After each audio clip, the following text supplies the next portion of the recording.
बिस्मिल्लाहिर्रहमानिर्रहीम, अस्सलाम वालेकुम, गुड मॉर्निंग। कैसे हैं आप सब? आई होप कि आप सब की सुबह अच्छी गुजर रही होगी, खुशगवार गुजर रही होगी। वैसे सुबह का आगाज़ बचपन में बहुत अच्छा होता था। जब हम छोटे होते थे तो आपको याद है कि हम बेड में लेटे हुए होते थे, सोए हुए होते थे, अम्मी अब्बू जगाने के लिए आते थे, बंदा नींद में होता था, उठने का दिल नहीं चाहता था, और अगर उठने का मूड भी होता था तो जान के नहीं उठते थे कि अभी मामा थोड़ी सी लाडी करेंगी, माथा चूमेगी, गाल चूमेगी, ऐसे ऐसे सहलाएंगी, कहेंगे चलो मेरा बच्चा उठ जाओ मेरी जान।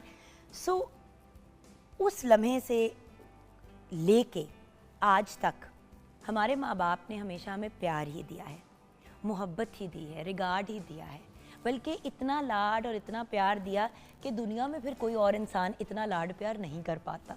कोई बहुत अच्छा जीवन साथी या लाइफ पार्टनर आपको मिल जाए तो वो एक मुख्तलिफ बात है, बट जनरली जो है वो ऐसे ही होता है कि पेरेंट्स ही इस किस्म की लाडियाँ करते हैं। अच्छा, कुछ भाई बहन भी ऐसे होते हैं, जिस तरह मेरी बड़ी बहन है, सिर्फ 2 साल बड़ी हैं, मतलब सेम एज ग्रुप एज मी, बल्कि मेरे से बड़ी उम्र के मेरी दोस्तें हैं और फ्रेंड्स हैं, मेल फीमेल सब, लेकिन आपा उम्र में सिर्फ 2 साल बड़ी हैं, लेकिन माँओं वाला प्यार करती हैं।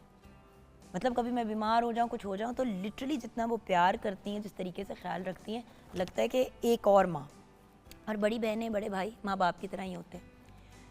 तो आज जिस टॉपिक को मैं टच करना चाह रही हूँ, देखिए, माँ बाप की इज़्ज़त अपनी जगह है, माँ बाप का रिगार्ड करना, उनकी बात सुनना अपनी जगह है, लेकिन हमारा उनके साथ ताल्लुक़ कैसा है, फ़िज़िकल रिलेशनशिप हमारी अपने अम्मा अब्बा के साथ कैसी है, ये मैं टच करना चाहूँगी। मेरे हस्बैंड थोड़े रिज़र्व्ड पर्सनालिटी है फैसल की, और जनरली उनकी फैमिली में जो मर्द हजरात हैं वो ज़रा रिज़र्व्ड ही रहते हैं। लेडीज़ जो हैं वो ज़्यादा वाइवेशियस और वो हैं, but reserved, very decent, very warm and loving, लेकिन उस तरह से जिस तरह मैं ओवर नहीं हो जाती, ओवर होने वाले लोग नहीं, बड़े अच्छे भले लोग हैं। सो जब मेरी फैसल से इनिशियली शादी हुई तो आहिस्ता आहिस्ता जब ताल्लुक़ बना तो मैंने नोटिस किया कि मैं अपने फादर इन लॉ को जब मिलती थी, अल्लाह उन्हें जन्नत नसीब करे, डैडी को, बड़ी ही ब्रिलियंट, बड़ी खूबसूरत पर्सनालिटी। तो डैडी जान से जब भी मेरी मुलाकात होती थी, ऑब्वियसली पहले सलाम अलैकुम, डैडी क्या हाल है, ये वो, क्योंकि फैसल डैडी बुलाते थे, फिर डैडी जान बने, फिर वो जफ्फियाँ और प्यार। अच्छा, मैं जाती थी उनके गले जाके लग जाती थी, वो मुझे प्यार करते थे, सर पे टॉल बहुत थे डैडी, माशाल्लाह 6 फुट प्लस, तो मैं जाके मिलती थी और बहुत प्यार और लाड करते थे बच्चों की तरह। अच्छा, एट द सेम टाइम जब मैं देखती थी फैसल का रिलेशनशिप अपने अब्बू के साथ, तो फैसल का बड़ा रिजर्व्ड, मतलब इन द सेंस के अस्सलाम वालेकुम डैडी, हाथ मिला लिया और बैठ गए। तो एक दिन मेरे से रहा नहीं गया, कोई 2-3 साल हुए थे हमारी शादी को, मैंने कहा फैसल ये क्या तरीका है, मतलब ही इज़ योर फादर, आप अपने अब्बू और अम्मी को इस तरह से जफ्फियाँ क्यों नहीं देते? ही सेड बिकॉज हमने कभी किया ही नहीं, हमारा हमेशा से एक वो वाला होता था कि डैडी की एक नज़र उठाने पे हम, मतलब जो कहते हैं ना, हमें समझ आ जाती थी कि हमने चुप हो जाना है। डैडी समझाते थे बात, हम समझते थे, कभी डैडी ने हाथ नहीं उठाया, बट हमें हमेशा ये होता था कि हमने इनको नाराज़ नहीं करना, ऑफेंड नहीं करना, तो हमारी वो उस तरह हाथ लगाने वाली और टचिंग वाली रिलेशनशिप नहीं है। तो मैंने कहा फैसल देखो, कोई भी इंसान हमेशा हमेशा के लिए नहीं रहता, और ये अनफॉर्चुनेटली एक बहुत अफसोसनाक बात है कि माँ बाप ज़्यादातर औलाद से पहले ही जाते हैं। ये ज़िंदगी का एक निज़ाम है, जबकि औलाद भी अक्सर दुआ करती है कि मेरी ज़िंदगी में मेरे माँ बाप को लग जाए, लेकिन ये एक ज़िंदगी का एक सिस्टम है। तो मैंने कहा जानी, जब कभी डैडी नहीं रहेंगे तो तब नहीं फील करोगे कि यार मैंने तो कभी गले नहीं लगाया, मैंने कभी जाके अपने बाप की गाल को नहीं चूमा। तो कहता है यू आर राइट। अच्छा, वो सिलसिला आहिस्ता आहिस्ता शुरू हुआ, फैसल ने जाके हाथ मिलाया और फिर गले लग गया अपने अब्बू के, ईद के अलावा गले नहीं लगते थे, गले लग गया तो डैडी एक सेकंड के लिए ज़रा हुए, तो कहते बस डैडी मेरा दिल चाह रहा था कि मैं आपको गले लगाऊं। अच्छा, वो सिलसिला बनते बनते बनते जफ्फियाँ बन गया, और आज भी मुझे फैसल यही कहते हैं कि तुमने बिल्कुल ठीक कहा था कि डैडी को जितने मैंने हग्स दिए हैं, चूमा है अपने बाप को, उनके पास बैठा हूँ, उनका हाथ पकड़े, कहते वो मैंने पहले इतने साल नहीं किया था, और अब जो मैंने किया तो अब वो नहीं भी हैं, तो मुझे उनका गले लगाना याद है, मुझे वो सब चीज़ें, वो बड़ी आपकी एक ऑलमोस्ट रीसेंट मेमोरीज सी बन के रह जाती हैं, और वो रहती हैं। फिर माँ की जप्फी होती है, बाप का जप्फा होता है, उसमें कोई आप वो नहीं कर सकते, उसमें कोई और चीज़ नहीं है जो आपको रिप्लेसमेंट है। दुनिया के हीरे जवाहरात हर चीज़ अपने पास ले आओ, एक तरफ वो और एक तरफ माँ का प्यार, बाप का प्यार, उनका गले लगाना।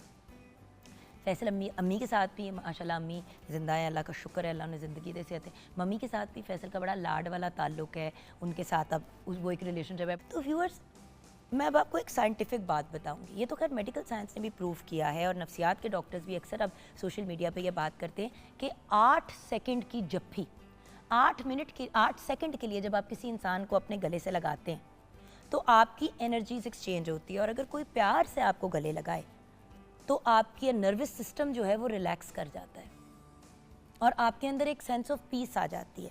आपने नोटिस किया बच्चे कितने खुश होते हैं और हर वक्त पॉजिटिव होते हैं। मुझे लगता है उसके पीछे एक बहुत बड़ा रीज़न ये है कि हम उनको फिज़िकल प्यार बहुत करते हैं। गोदी में उठा लेना, मुंह चूमना, बाल बनाना, ये करना वो करना, हम बहुत चीज़ें करते हैं उनके साथ। तो व्यूअर्स, वो माँ बाप जिन्होंने अपनी दिन रात एक करके हमें पाल पोस के बड़ा किया, ये हमारी जो भी औकात है ना, ये हमारी औकात नहीं है, ये हमारे माँ बाप की मेहनत है, उनका एफर्ट है, उनका रिगार्ड है। तो ऐसे लोगों के लिए तो हमारी जान भी हाजिर है। तो उन दो लोग जो जिनको माँ अब्बा, माँ बाप, पापा, मम्मी जो भी बुलाते हैं, इन लोगों को हमें प्यार नहीं देना चाहिए, इस किस्म का प्यार जहाँ पे हम उनके गले लगें। मैंने बड़े लोगों से मुलाकात की है व्यूअर्स, जो हमारे माँ बाप की जनरेशन थी या एटलीस्ट मेरे पेरेंट्स की, उनका बड़ा प्यार का ताल्लुक होता था, बट अदब और वो फियर की वजह से ना ज़रा एक वो होते खौफ भी होता था। तो जैसे मैं हमेशा कहती हूँ कि अल्लाह ताला से खौफज़दा नहीं होना, हमने अल्लाह ताला को नाराज़ करने से खौफज़दा होना है। कि हम जैसे हम किसी भी अपने कोई इंसान अगर दुनिया में हो, हम उसे नाराज़ करने से डरते हैं, तो हमारा रब जो हमें 70 माओं से ज़्यादा प्यार करता है, उस रब को नाराज़ करने से हमें खौफज़दा होना चाहिए। उस रब से खौफज़दा कैसे हो सकते हैं जो हमें इतना प्यार देता है।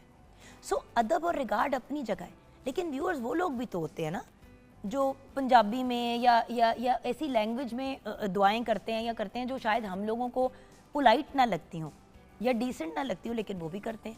उनकी भी दुआएं कबूल होती हैं, हमारी भी कबूल होती हैं।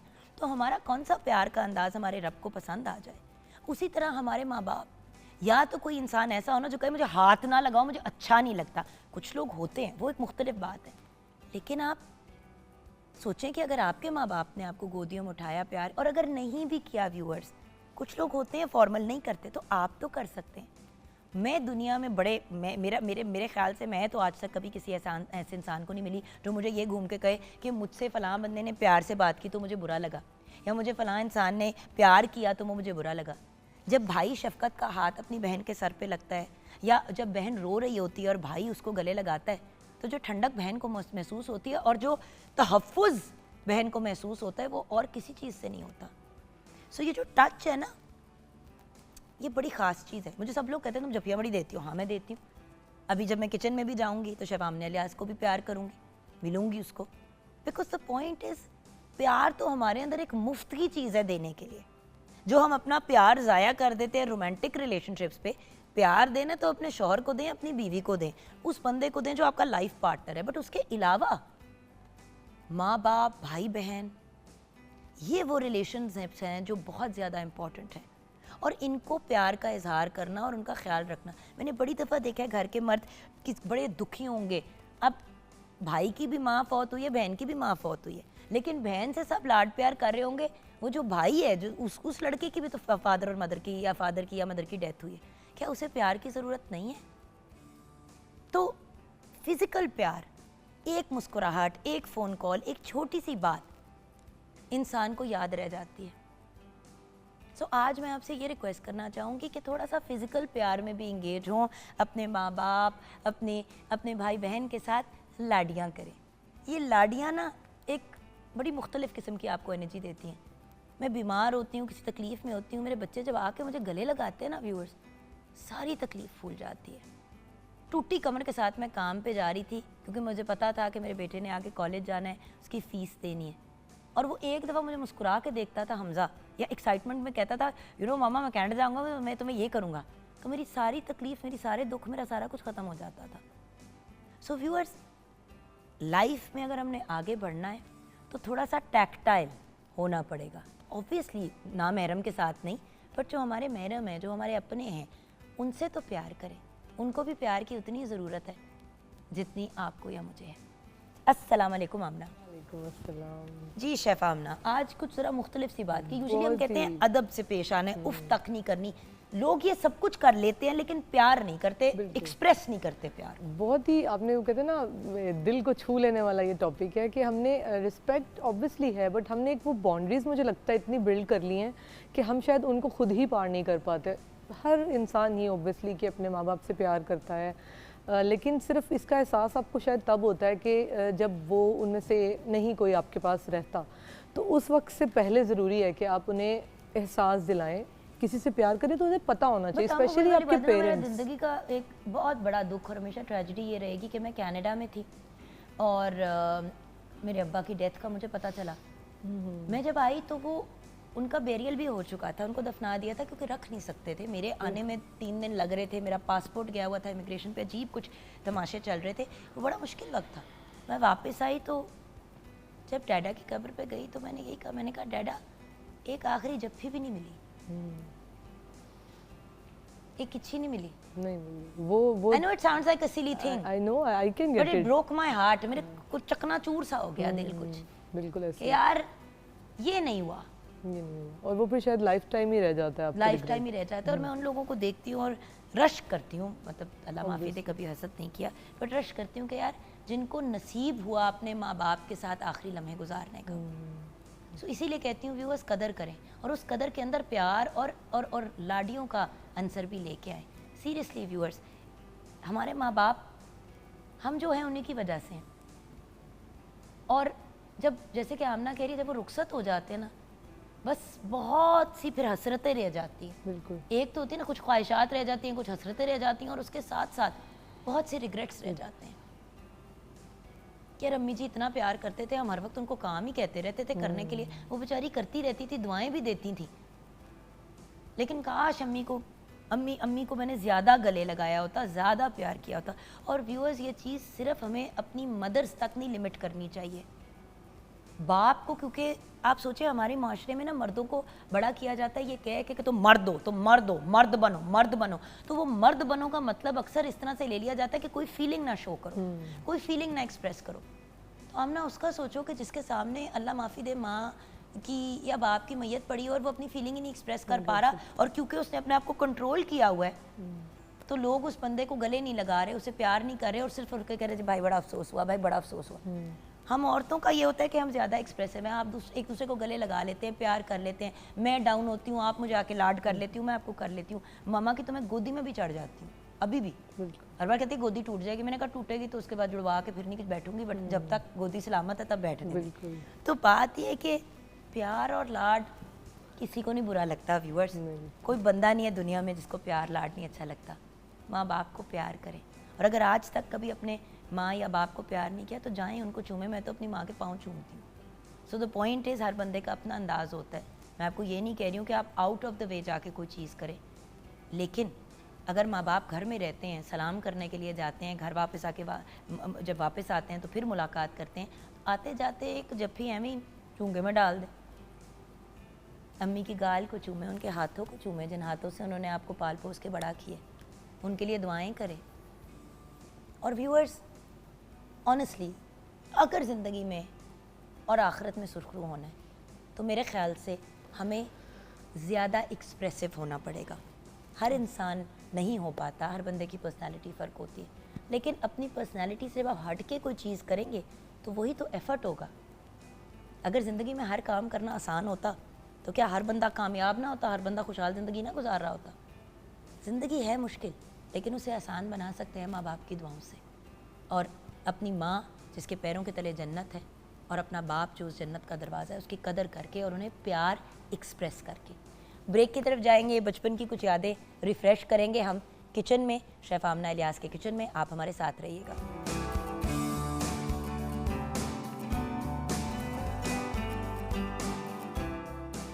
Welcome back from the break viewers. आज खुशी का दिन है, पूछो क्यों? क्योंकि आज मुझे एप्रन नहीं पहनना पड़ा, क्योंकि मेरे कपड़े ही काले हैं।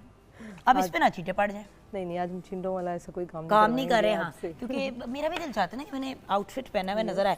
आप लोग तो पूरे शेफ्स जो है वो तैयार होके आ जाते हैं, मैं बीच में जो है ना एप्रन पहन के पूरी वो, और एप्रन भी मेरा ना वो कार्टूनों वाला, बट एनीवे कपड़े बच जाते हैं। बट एप्रन अगेन अक्सर कहते हैं, फिर से आपको याद कराऊंगी कि please make sure that you keep an apron with you, because बड़ी दफ़ा किचन में ऐसी चीज़ें बन रही होती हैं जिनसे छींटे उड़ते हैं और फिर बड़े प्यारे प्यारे, जैसे आमना ने इतना खूबसूरत आउटफिट पहना हुआ है, वो बर्बाद हो जाते हैं। तो फिर बंदा यही कहता है कि वो छींटों वाले कपड़े पहने भी नहीं फिर आते। स्ट्रेन्स फिर रिमूव भी नहीं होते उस तरीके अच्छा, अब इसको सबसे पहले मुझे मेरे ज़िम्मे काम लगा दे, मैंने क्या करना है, वो पहले अदरक लहसुन फ्राई करूँगी। बिल्कुल, ये थोड़ा सा भी हो रहा है और उसके बाद हम जस्ट ये डालेंगे। और ये चिकन हमने इसको पानी में भिगो दिया था, पानी के अंदर हमने डाला था सिरका। हाँ, ये आपने पूरी उसकी मालिश की है जी बेचारी जी, कुकड़ी की। सिरका डाला है और सॉल्ट डाला है इसके अंदर। आप इसको अगर ओवरनाइट डिप कर देंगे तो बहुत अच्छा हो जाएगा, लेकिन उससे बेहतर ये है कि आप इसको, अभी हमने यहाँ पे आपके सामने इसको डिप किया तो ये अच्छा सा कर देगा। मैं आपको पेशावरी चिकन कढ़ाई हम बना रहे हैं, इसके आप इसको मटन में भी बना सकते हैं, बीफ में बना सकते हैं, दुबे की कढ़ाई बना सकते हैं। पेशावरी है बेसिकली, इसमें ये कि टमाटरों का इस्तेमाल ज़्यादा होता है। इसका basically Peshawari style is the style of cooking. बिल्कुल,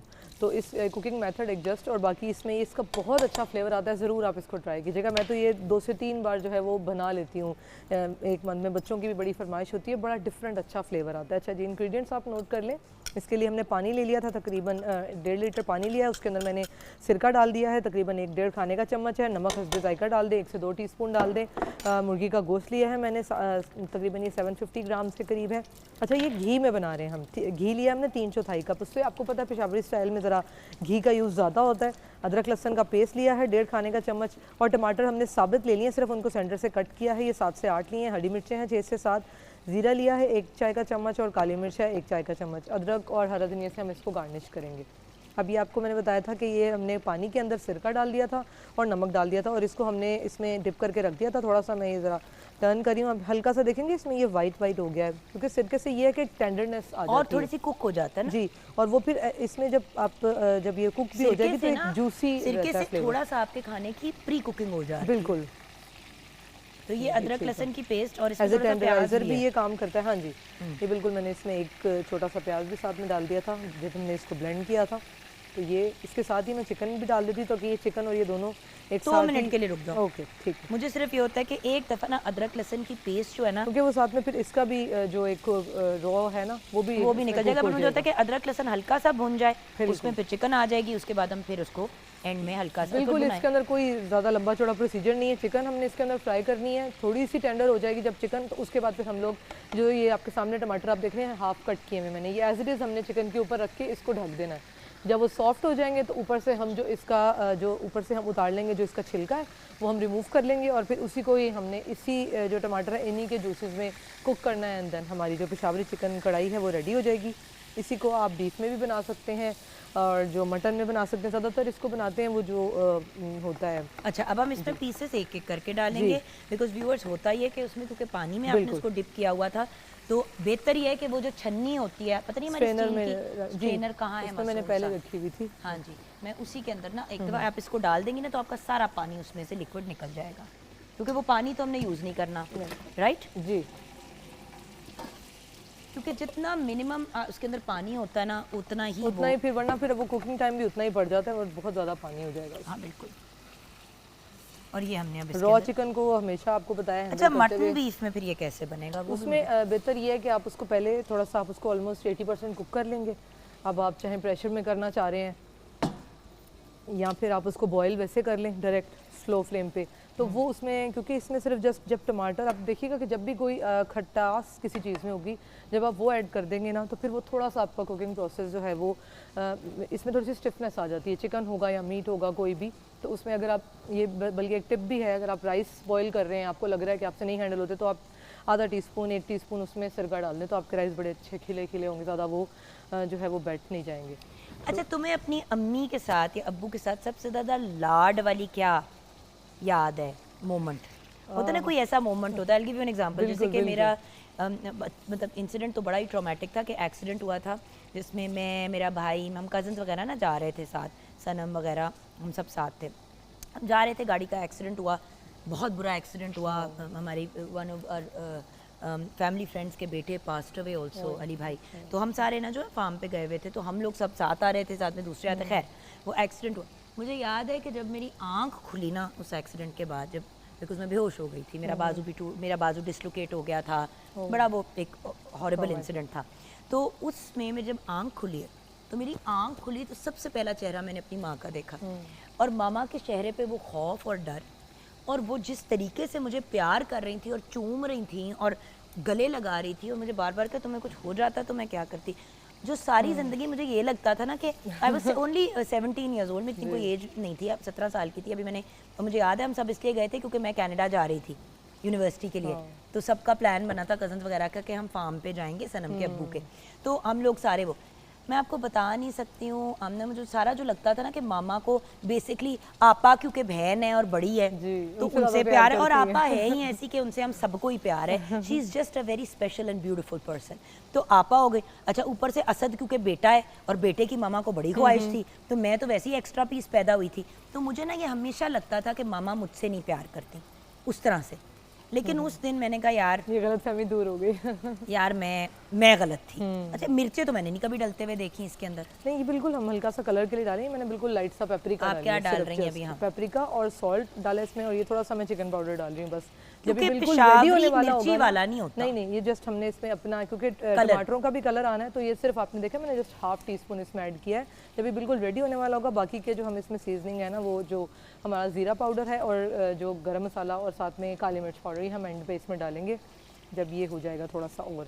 अब ये हो जाता है तो अब इसके अंदर हम टमाटर ऊपर रख देंगे और फिर उसके बाद हम इसको दम पे रख देंगे, ताकि बट अभी इसको कलर जब तक इसका पानी नहीं सूखता ना, बिल्कुल, वरना फिर वो और ज़्यादा जूसी उसमें हो जाएंगे, तो फिर वो उसकी वैसी वाली लुक नहीं आएगी। बट एक चीज़ ज़रूर याद रखनी है कि जब आप इस किस्म की चीज़ बना रहे होते हैं, you have to wait till the water dries, क्योंकि आपने इसको चिकन को सोक भी तो किया था ना उस पानी के अंदर, उसमें थोड़ी सी वाटर कंटेंट ज़्यादा है। अच्छा अब अपनी कोई कहानी है हमारे व्यूअर्स के साथ? बिल्कुल, मैं एज ए एल्डर चाइल्ड जो है, एन एल्डेस्ट डॉटर, हाय हाय, और वो ये तो फेवरेट थी जी नहीं, फेवरेट भी थी, बट मोस्ट वो होता है ना कि रिस्पॉन्सिबल भी, और शायद वो पापा के साथ वक्त बहुत कम मिला, तो लेकिन वो उनके साथ बहुत ज़्यादा मेमोरीज है, यानी बाकी सब बहन भाई छोटे थे तो उन सबसे ज़्यादा टाइम मुझे मिला बहुत ज़्यादा, माशाल्लाह, तो वो मेमोरीज मेरी ज़्यादा हैं, और वो लाड वाला। आप कितने बड़े थे जब? मैं आई वाज अराउंड 16 की थी जब I was 21 when my father passed away। And वो उनके साथ वो थोड़ी सी चीज़ें, अच्छा मैं उनसे ना उर्दू पढ़ती थी, और वो ही वाज माशाल्लाह पोएट, और वो उस हवाले से उनका बड़ा था, तो अब वो मेरे अच्छा समझ आ रही है खुद भी जान के ना, अच्छा इसका क्या मतलब है, ये कौन सी तशरीह है, वो बस उनके साथ टाइम स्पेंड करने का ना मुझे एक होता था कि जान के ना। अच्छा मैं भी ना मामा से जान के स्टूपिड सवाल पूछती थी जाके कि ना मेरी मामा से बात हो ना, तो हमारी कोई कम्युनिकेशन हो, तो मामा तो सारी जिंदगी ये दोनों को पीछे कोई सवाल नहीं होती है, तो मेरा नाम चिच्चड़ चुगन था, चिच्चड़ बुलाते थे मुझे सारे। अच्छा स्कूल से आ जाना वही वाला सेम कि आके ना पूरे दिन की स्टोरीज, इवन पापा वो मुझे बोलते थे कि आ जाती है मेरी बीवी के पीछे पड़ जाती है, पूरी 1 to all स्टोरी सुनानी है अम्मी को, अच्छा सुबह ये हुआ, उसने ये कहा, फिर मैंने उसको ये कहा, फिर उसने ये ऐसे हुआ, फिर वैसे हुआ, और सोचिए अम्मी ऐसे को करता है ऐसे कि अब वो काम करी, वो कहती थी अच्छा तुम किचन में बैठ जाओ, और जो तुमने जब तक उनको सुना देनी ना पूरी स्टोरी, तब तक वो दिन खत्म नहीं होता था, और आज तक भी मेरी यही रूटीन है। अच्छा अब मुझे एक सवाल का जवाब दो, इतना टाइम अम्मा अब्बा देते थे, वो काम करते करते भी सुनते थे, हम कितना टाइम देते हैं अपने बच्चों को जब वो हमारे पास आते हैं, और जब माँ बाप हमें फ़ोन करते हैं, अब ये सोचने की बात है व्यूअर्स, हम कितना उनको टाइम देते हैं? हम नहीं देते टाइम, वो कॉल करते हैं, हम कहते हैं सॉरी हम बिजी हैं, सॉरी इस वक्त काम पे हूँ, अभी करते हैं, और बड़ी दफ़ा वापस करना भूल भी जाते हैं, और अगर करते भी हैं तो इतने हमारा ऊपर वो एक वो हुआ होता है ना कि यार जल्दी बात करें, जल्दी बात होते हैं हर वक्त। सो जब उन्होंने हमारी बातें सुनी, और अगर नहीं भी सुनी तो क्या हमारा नहीं बनता कि हम उनको टाइम दे? बिल्कुल, और ये टाइम फिर वापस नहीं आता। और देखिए व्यूअर्स, सिर्फ आपने उनका उस तरह से ख्याल नहीं रखना कि आपने उनका फिजिकल केयर करनी है, उनकी मेंटल हेल्थ का ख्याल भी रखना है, और मेंटल हेल्थ का कैसे ख्याल रखेंगे अगर आप अगले की कभी बात ही नहीं सुनेंगे? देखिए पेरेंट्स अगर हमसे बातें करना चाहते हैं तो वो उनका एक प्यार करने का और लाड करने का और हमारे साथ वक्त गुजारने का तरीका है। फोनों तक पे उनसे बात नहीं करते, 15 मिनट के फासले पे माँ बाप का घर होता है, मिलने नहीं जाते, 2-2 3-3 हफ्ते गुजर जाते हैं। मेरी एक दोस्त है जिसने मेरे साथ जब ये बात शेयर की तो मेरा अपना दिल जो है ना वो चकनाचूर हो गया, मैं इतनी सैड हुई उसके लिए मुझे अफसोस हुआ। कहती है उसके अब्बू की डेथ हुई, मैं जनाजे पे उसके साथ वो बैठी हुई थी तो रोई जा रही थी। मैंने कहा क्यों इतना रो रही हो? कहती है फ़ोन करते थे और मुझे कहते थे कि 2 मिनट मेरी बात सुन लो, और मैं कहती थी पापा आई एम बिज़ी, हर बात पे मैं कहती थी पापा आई एम बिज़ी। और अब जब मैं यहाँ बैठी हुई हूँ और मेरा दिल चाह रहा है मैं पापा से बात करूँ तो मैं पापा से बात नहीं कर सकती। उफ, मेरे अभी भी रोंगटे खड़े हो गए हैं ये बात सोच के और कह के। सो व्यूअर्स, माँ बाप की कदर, उनकी रिस्पेक्ट, उनकी रिगार्ड, उनको वक्त देना, उनके साथ फिज़िकल लाड करना, ये हम सब का व्यूअर्स फ़र्ज़ है, और हमें ये ज़रूर करना चाहिए प्लीज़ व्यूअर्स। बाद में बड़ी रिग्रेट्स रह जाती हैं। मैं यही उस दिन ना मेरी एक दोस्त का बेटा जो है वो अपने फादर से ना बहुत हुआ था, उसकी बड़ी छोटी एज पे शादी हो गई थी, तो उस लड़के की उम्र भी अब मेरे ख्याल से कोई 23 साल की हो गई है, तो वो 23 का है। तो मैंने उसको जाके समझाया पिछले दिनों, मैंने कहा बेटे क्यों नहीं अपने बाप से बात करे, कहते हैं हर बात पे डैडी डांट देते हैं, हर बात पे ये कर देते हैं, हर बात पे वो कर देते हैं, मेरी तो कोई बात सुनना ही नहीं चाहता, ऊपर से वो मीडिया में आना चाह रहे हैं, इस फादर सेइंग नहीं तुमने डॉक्टर ही बनना है, तो वो बड़े कोई मतलब मामला कल क्लैशेस हैं। मैंने कहा फिर मैंने उसको अपनी स्टोरी बताई, मैंने कहा बेटा चले गए ना मेरे अब्बा दुनिया से, मैं 21 साल की थी, आपसे छोटी थी, और डैडा चले गए और मैं फिर कुछ नहीं कर पाई ना। मैंने कहा इन चीज़ों पे गिले, और व्यूअर्स याद रखना चाहिए कि life is very very short and unpredictable, कोई गारंटी नहीं है, तो उनकी कदर करें जो हमारे अपने अपने हैं, जिनका हुक्म भी दिया गया है रिस्पेक्ट और रिगार्ड करने की, और उनकी खिदमत करें। खिदमत में प्यार लाड ये सब चीज़ें आ जाती हैं। अच्छा यहाँ पे अब हमने कुछ कर, अब हमने इसके ऊपर ये देखिए इस तरीके से होल ही टमाटर एज इट इज़ आपने इसमें रख देने, और इसको अब हम बिल्कुल थोड़ा सा फ्लेम कम कर देंगे ताकि ये स्टीम से थोड़े सॉफ्ट हो जाएं, और देन फिर हम इनकी स्किन रिमूव कर लेंगे, और उसके बाद इन्हीं टमाटरों को हम जब स्पून से ही थोड़ा सा मसल लेंगे, और ये इसकी जो ग्रेवी बन जाएगी बड़ी अच्छी से। तो ये आपके आ गए टमाटर इसके अंदर इन द डिश, और आपने हरी मिर्चें भी 2-4 फेंक दी अंदर, ये और ये देखिए एब्सोल्युटली ब्यूटीफुल, और ये हमने ये कर दिया, और हम अब जाएंगे ब्रेक की तरफ, और मेरे ख्याल से कुछ आंखों की बातें भी कर लेते हैं, क्या ख्याल ज़रूरी है, बहुत आपकी तो बड़ी हसीन है, तो जानते हैं कि आंखों के जो मसाइल आजकल चल रहे हैं उनका हम क्या कर सकते हैं ब्रेक के बाद।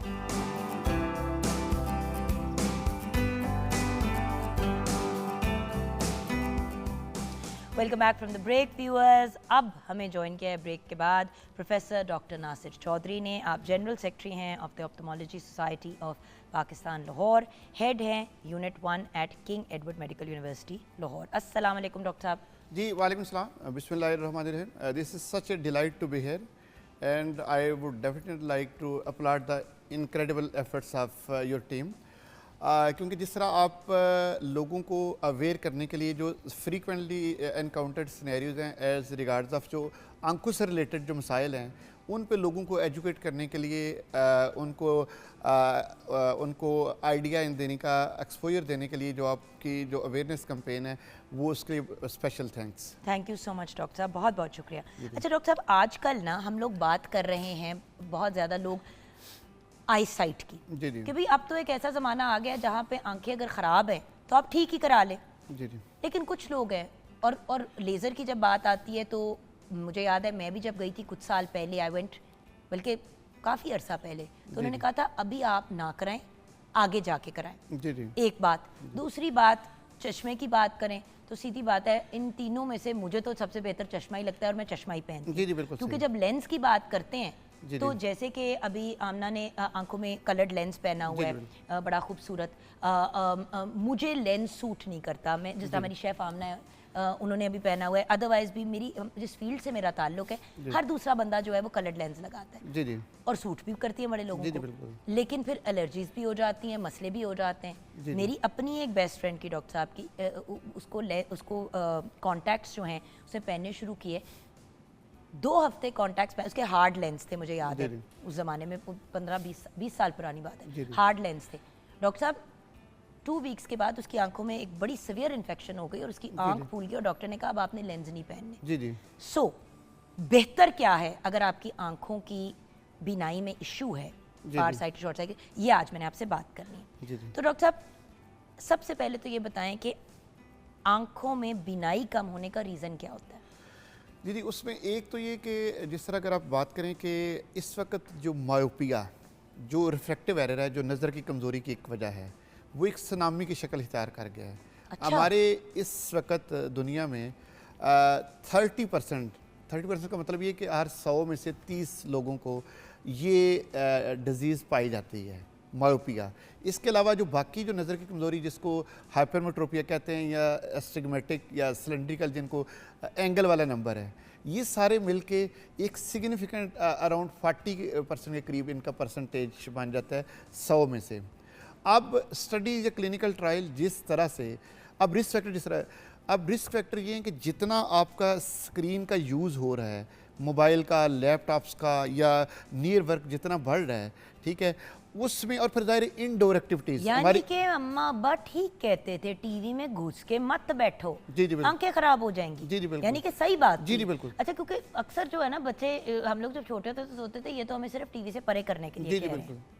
जी जी। तो सो ये एक बहुत बड़ा रिस्क फैक्टर जो एक्सेसिव यूज़ ऑफ स्क्रीन और फिर इनडोर एक्टिविटीज़ हैं, हमारी आउटडोर एक्टिविटीज़ कम हो गई हैं। तो ये जो स्टडीज़ या क्लिनिकल ट्रायल, वो डाटा जो एपिडेमियोलॉजिकल स्टडीज़ हैं वो ये कह रही हैं कि 2050 तक तकरीबन दुनिया की आधी आबादी जो है उनको एन के लगी होगी। तो ये बहुत बड़ा सिग्निफिकेंट प्रोपोर्शन है, ठीक है। और इसमें जो मैंने ट्रिगरिंग इफेक्ट या जो रिस्क फैक्टर है ये एक्सेसिव यूज़ ऑफ स्क्रीन है, ठीक। एक और बात, जी, जी। क्या आंखों में इन्फेक्शन होना भी इसकी वजह बन सकती है, आंखें खराब होने की? और उसके साथ साथ बहुत से लोग जो हैं वो डेली जो है ना अपनी आंखों में ड्रॉप्स डाल रहे होते हैं, मेरी आंखें बहुत ड्राई हो जाती हैं, आंखें बहुत ड्राई हो जाती जी। हैं। तो कुछ तो नॉर्मल सेलाइन ड्रॉप्स होते हैं, जी। लेकिन आजकल आपको पता है मार्केट में हर किस्म की स्टेरॉइड बेस्ड भी जी, ड्रॉप्स जी, आ जी, गए। बिल्कुल। तो आप जब स्टेरॉइड वाले ड्रॉप्स भी डालते हैं तो क्या उससे भी मुतासिर होती है? ये दो चीज़ें पहले मैं कवर कर लूँ। जी बिल्कुल। स्टीरॉइड देखें, आपने बड़ा जो इंटेलिजेंट क्वेश्चन है। और देखें एक्सेसिव यूज़ ऑफ स्टीरॉइड क्या करेगा, आपको जल्दी सफ़ेद मोती आ जाएगा, जल्दी काला मोती आ जाएगा। सफ़ेद मोती का क्या होगा, you will have to go for surgical intervention, आपको ऑपरेशन की ज़रूरत पड़ेगी, जिसको हम लेंस, हाँ लेंस डलेगा। काला मोतिया जो है इरिवर्सिबल, ग्लूकोमा जिसको हाँ ग्लाकोमा। काला मोतिया जो इरिवर्सिबल जो है वो एक दफ़ा जो नज़र जितनी डैमेज होगी वो वापस नहीं आ सकेगी। और silent killer of the vision है, क्योंकि इसमें काले मोती में पहले आपकी साइडों की नज़र जाती है।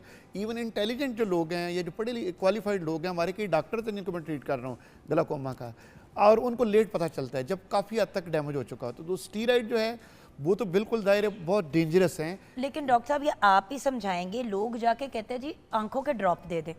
फार्मेसी वाले जो हैं वो आपको ड्रॉप पकड़ा देते हैं और ये नहीं बताते कि इसमें स्टेरॉइड है।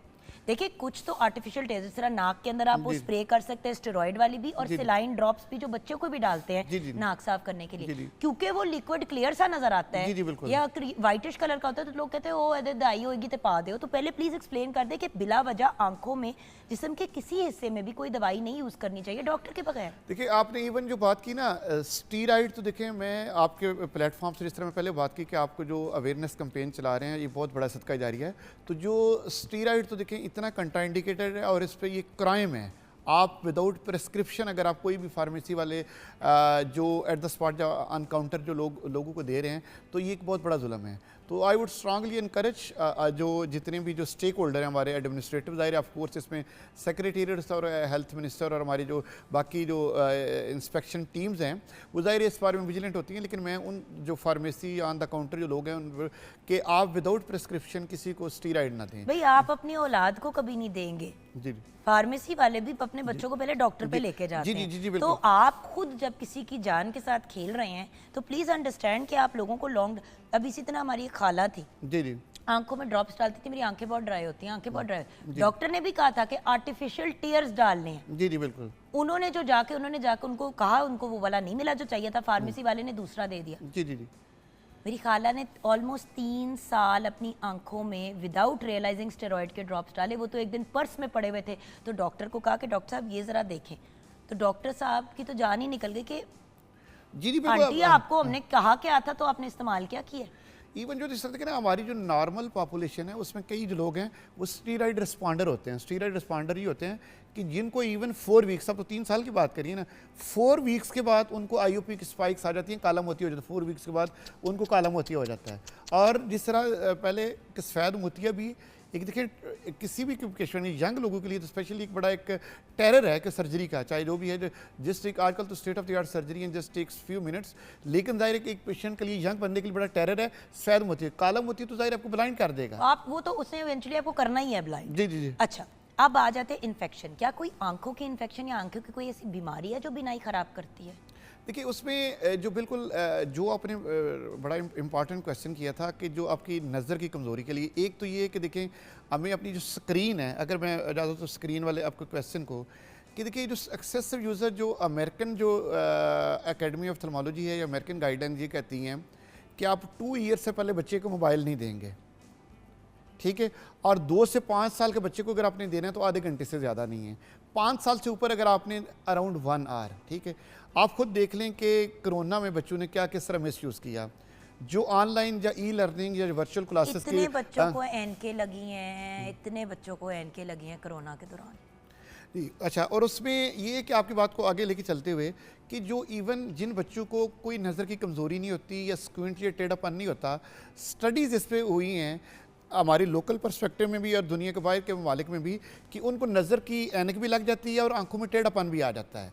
और जिनको ऑलरेडी कोई ना कोई रिस्क फैक्टर, कोई थोड़ा बहुत कोई रिफ्लेक्टिव एरर है, नज़र की कमज़ोरी है या टेढ़ापन ऑलरेडी, तो उनकी चीज़ें ये पहले ये जो प्रोसेस है ये और ज़्यादा कम्प्लिकेट और एग्रावेट हो जाएगा।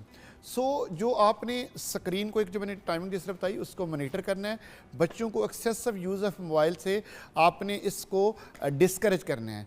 और देखिए जो आपका जो स्क्रीन के यूज़ की वजह से इससे कंप्यूटर विजन सिंड्रोम है, वो एक बाकायदा एक बीमारी की शक्ल इख्तियार कर गया है कि अब देखिए जो लोग ज़्यादा, जिनका स्क्रीन टाइम ज़्यादा है, मोबाइल ज़्यादा यूज़ करते हैं, तो आप देखेंगे उनकी आंखों में रेडनेस, वो कहेंगे कि मेरी आंखों के अंदर कोई चीज़ पड़ी हुई है, फॉरेन बॉडी है, उनको बैकेक हो सकती है, मूड बिहेवियर चेंजेस हो सकते हैं, मल मल के अपनी आंखों को ड्राइनेस आ सकती है। ठीक है, अब पेशेंट हमारे पास आता है जी कि हमें बैकेक है और ये सारी सिम्टम्स हैं, हम उसकी लंबी चौड़ी इन्वेस्टिगेशन आंखों एग्जामिनेशन में करते हैं, सारा कुछ करने के बाद पता चलता है ये इसको कोई प्रॉब्लम नहीं है, सिर्फ एक्सेसिव यूज़ ऑफ स्क्रीन है। ठीक है, और इसमें जिस तरह में इसके नुकसान अब जिस तरह देखें इसको एड्रेस भी करना है। जो आप रूटीन गेम्स के लिए यूज़ करते हैं बच्चे, उसको तो आपने डिस्करेज करना है। जो आईटी के लोग हैं, जिनकी मजबूरी है, रिज़क रोटी से रिलेटेड है, उन्होंने करना है, ज़ाहिर है, और उनको ऑफ कोर्स हम मना भी नहीं कर सकते। उसका तरीकाकार ये है कि आपने कुछ चेंजेस लेके आनी अपनी लाइफस्टाइल में। एक तो है रूल है 2020। ये डॉक्टर साहब मैं चाहूँगी कि हम एंड में बात करें पैगाम के तौर पे। अभी मैं चाह रही हूँ कि हम ज़रा इशू को डिस्कस कर लें, और ये देख लें कि उसमें बेहतरीन चॉइस क्या है। एंड में आपसे मैं एडवाइस लेना चाहूँगी उस पर। तो डॉक्टर साहब अगर हम इस तरफ अब आ जाएँ कि 3 ऑप्शंस होते हैं आई साइट से रिलेटेड। कोई डॉक्टर आपको लेज़र कहता है, कोई आपको लेंस कहता है, कोई चश्मा कहता है, तो ज़ीरो से लेज़र की तरफ जाते हैं। सबसे पहले चश्मे का बताएं, चश्मे किन लोगों के लिए अप्रोप्रिएट है और क्या इन तीनों में से आप चश्मे को प्रेफर करते हैं? एक एक करके तीनों की बात करेंगे। चश्मा जी देखिए, उसमें चश्मा बिल्कुल नो डाउट, इसमें कोई ऐसी बात नहीं है, कास्ट इफेक्टिव है, मतलब इसमें को बहुत ज़्यादा कोई कास्ट इन्वॉल्व नहीं होती, अफोर्डेबल है, ठीक हो गया। लेकिन ये कि ज़ाहिर है जिन लोगों का ऐनक का नंबर ज़्यादा बड़ा होता है या जिनको एंगल वाला नंबर जिसे सिलेंड्रिकल नंबर कहते हैं या बड़े नंबर होते हैं, ठीक है, उनको ऐनक सूट नहीं करती। या जो स्पोर्ट्स लोग कर रहे होते हैं उनके लिए भी वो ऐनक जो है वो टूटने और फिर ज़ाहिर आँख खतानस्ता आँख को डैमेज होने का भी रिस्क होता है। वो लोग तो ज़ाहिर ऑफ कोर्स उनके लिए ऐनक मुफीद नहीं है। नहीं तो अदरवाइज़ जिनके आप ये कह लें कि रिफ्लेक्टिव एरर कम है, नज़र इतनी ज़्यादा कमज़ोर नहीं है, लाइक -6 से नीचे है, और वैसे भी छोटे बच्चों के लिए आई थिंक ऐनक बेहतर ही रहती है। जी बिल्कुल, ये बिल्कुल। अब कौन छोटे 4-5 साल के बच्चे की आंखों में लेंस डाले या 10 साल के, ये तो चीज़ आपको खुद ही करनी पड़ती है। जी बिल्कुल, ठीक है। ये मैं सिर्फ बात कर रहा हूँ कि इससे फ़ायदा उन लोगों को थोड़ा बहुत डिसएडवांटेज हो सकता है ऐनक का, कि जिनका नंबर बहुत ज़्यादा है या स्पोर्ट्स वगैरह खेलते हैं, ठीक है।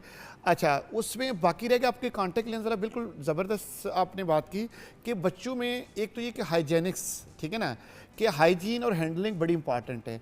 आप लेंस उतारते और लगाते वक्त लेंस को डैमेज कर सकते हैं, उससे क्या होगा, माइक्रो ट्रामा होगा लेंस को, और उससे क्या होगा, आपके आंख के अंदर इन्फेक्शन का रिस्क बढ़ जाता है, ठीक है। कॉन्टैक्ट लेंस यूज़र में वैसे भी जैसे कुछ प्रोटोजोल या बैक्टीरियल इन्फेक्शन है उनका इंसिडेंस बढ़ जाता है, सोडोमोनास कैंथामीबा वगैरह। और वो जिस तरह आपने बात की, ये खदान हस्ता आँख को परमानेंट ब्लाइंडनेस की तरफ लेके जा सकता है। आँख के अंदर क्या हुआ, इन्फेक्शन हुआ कॉन्टैक्ट लेंस यूज़ करने की वजह से, आँख के ऊपर ज़ख़म बन गया, अगर ज़ख़म वो ठीक नहीं होगा तो खदान हस्ता परमानेंट ब्लाइंडनेस है।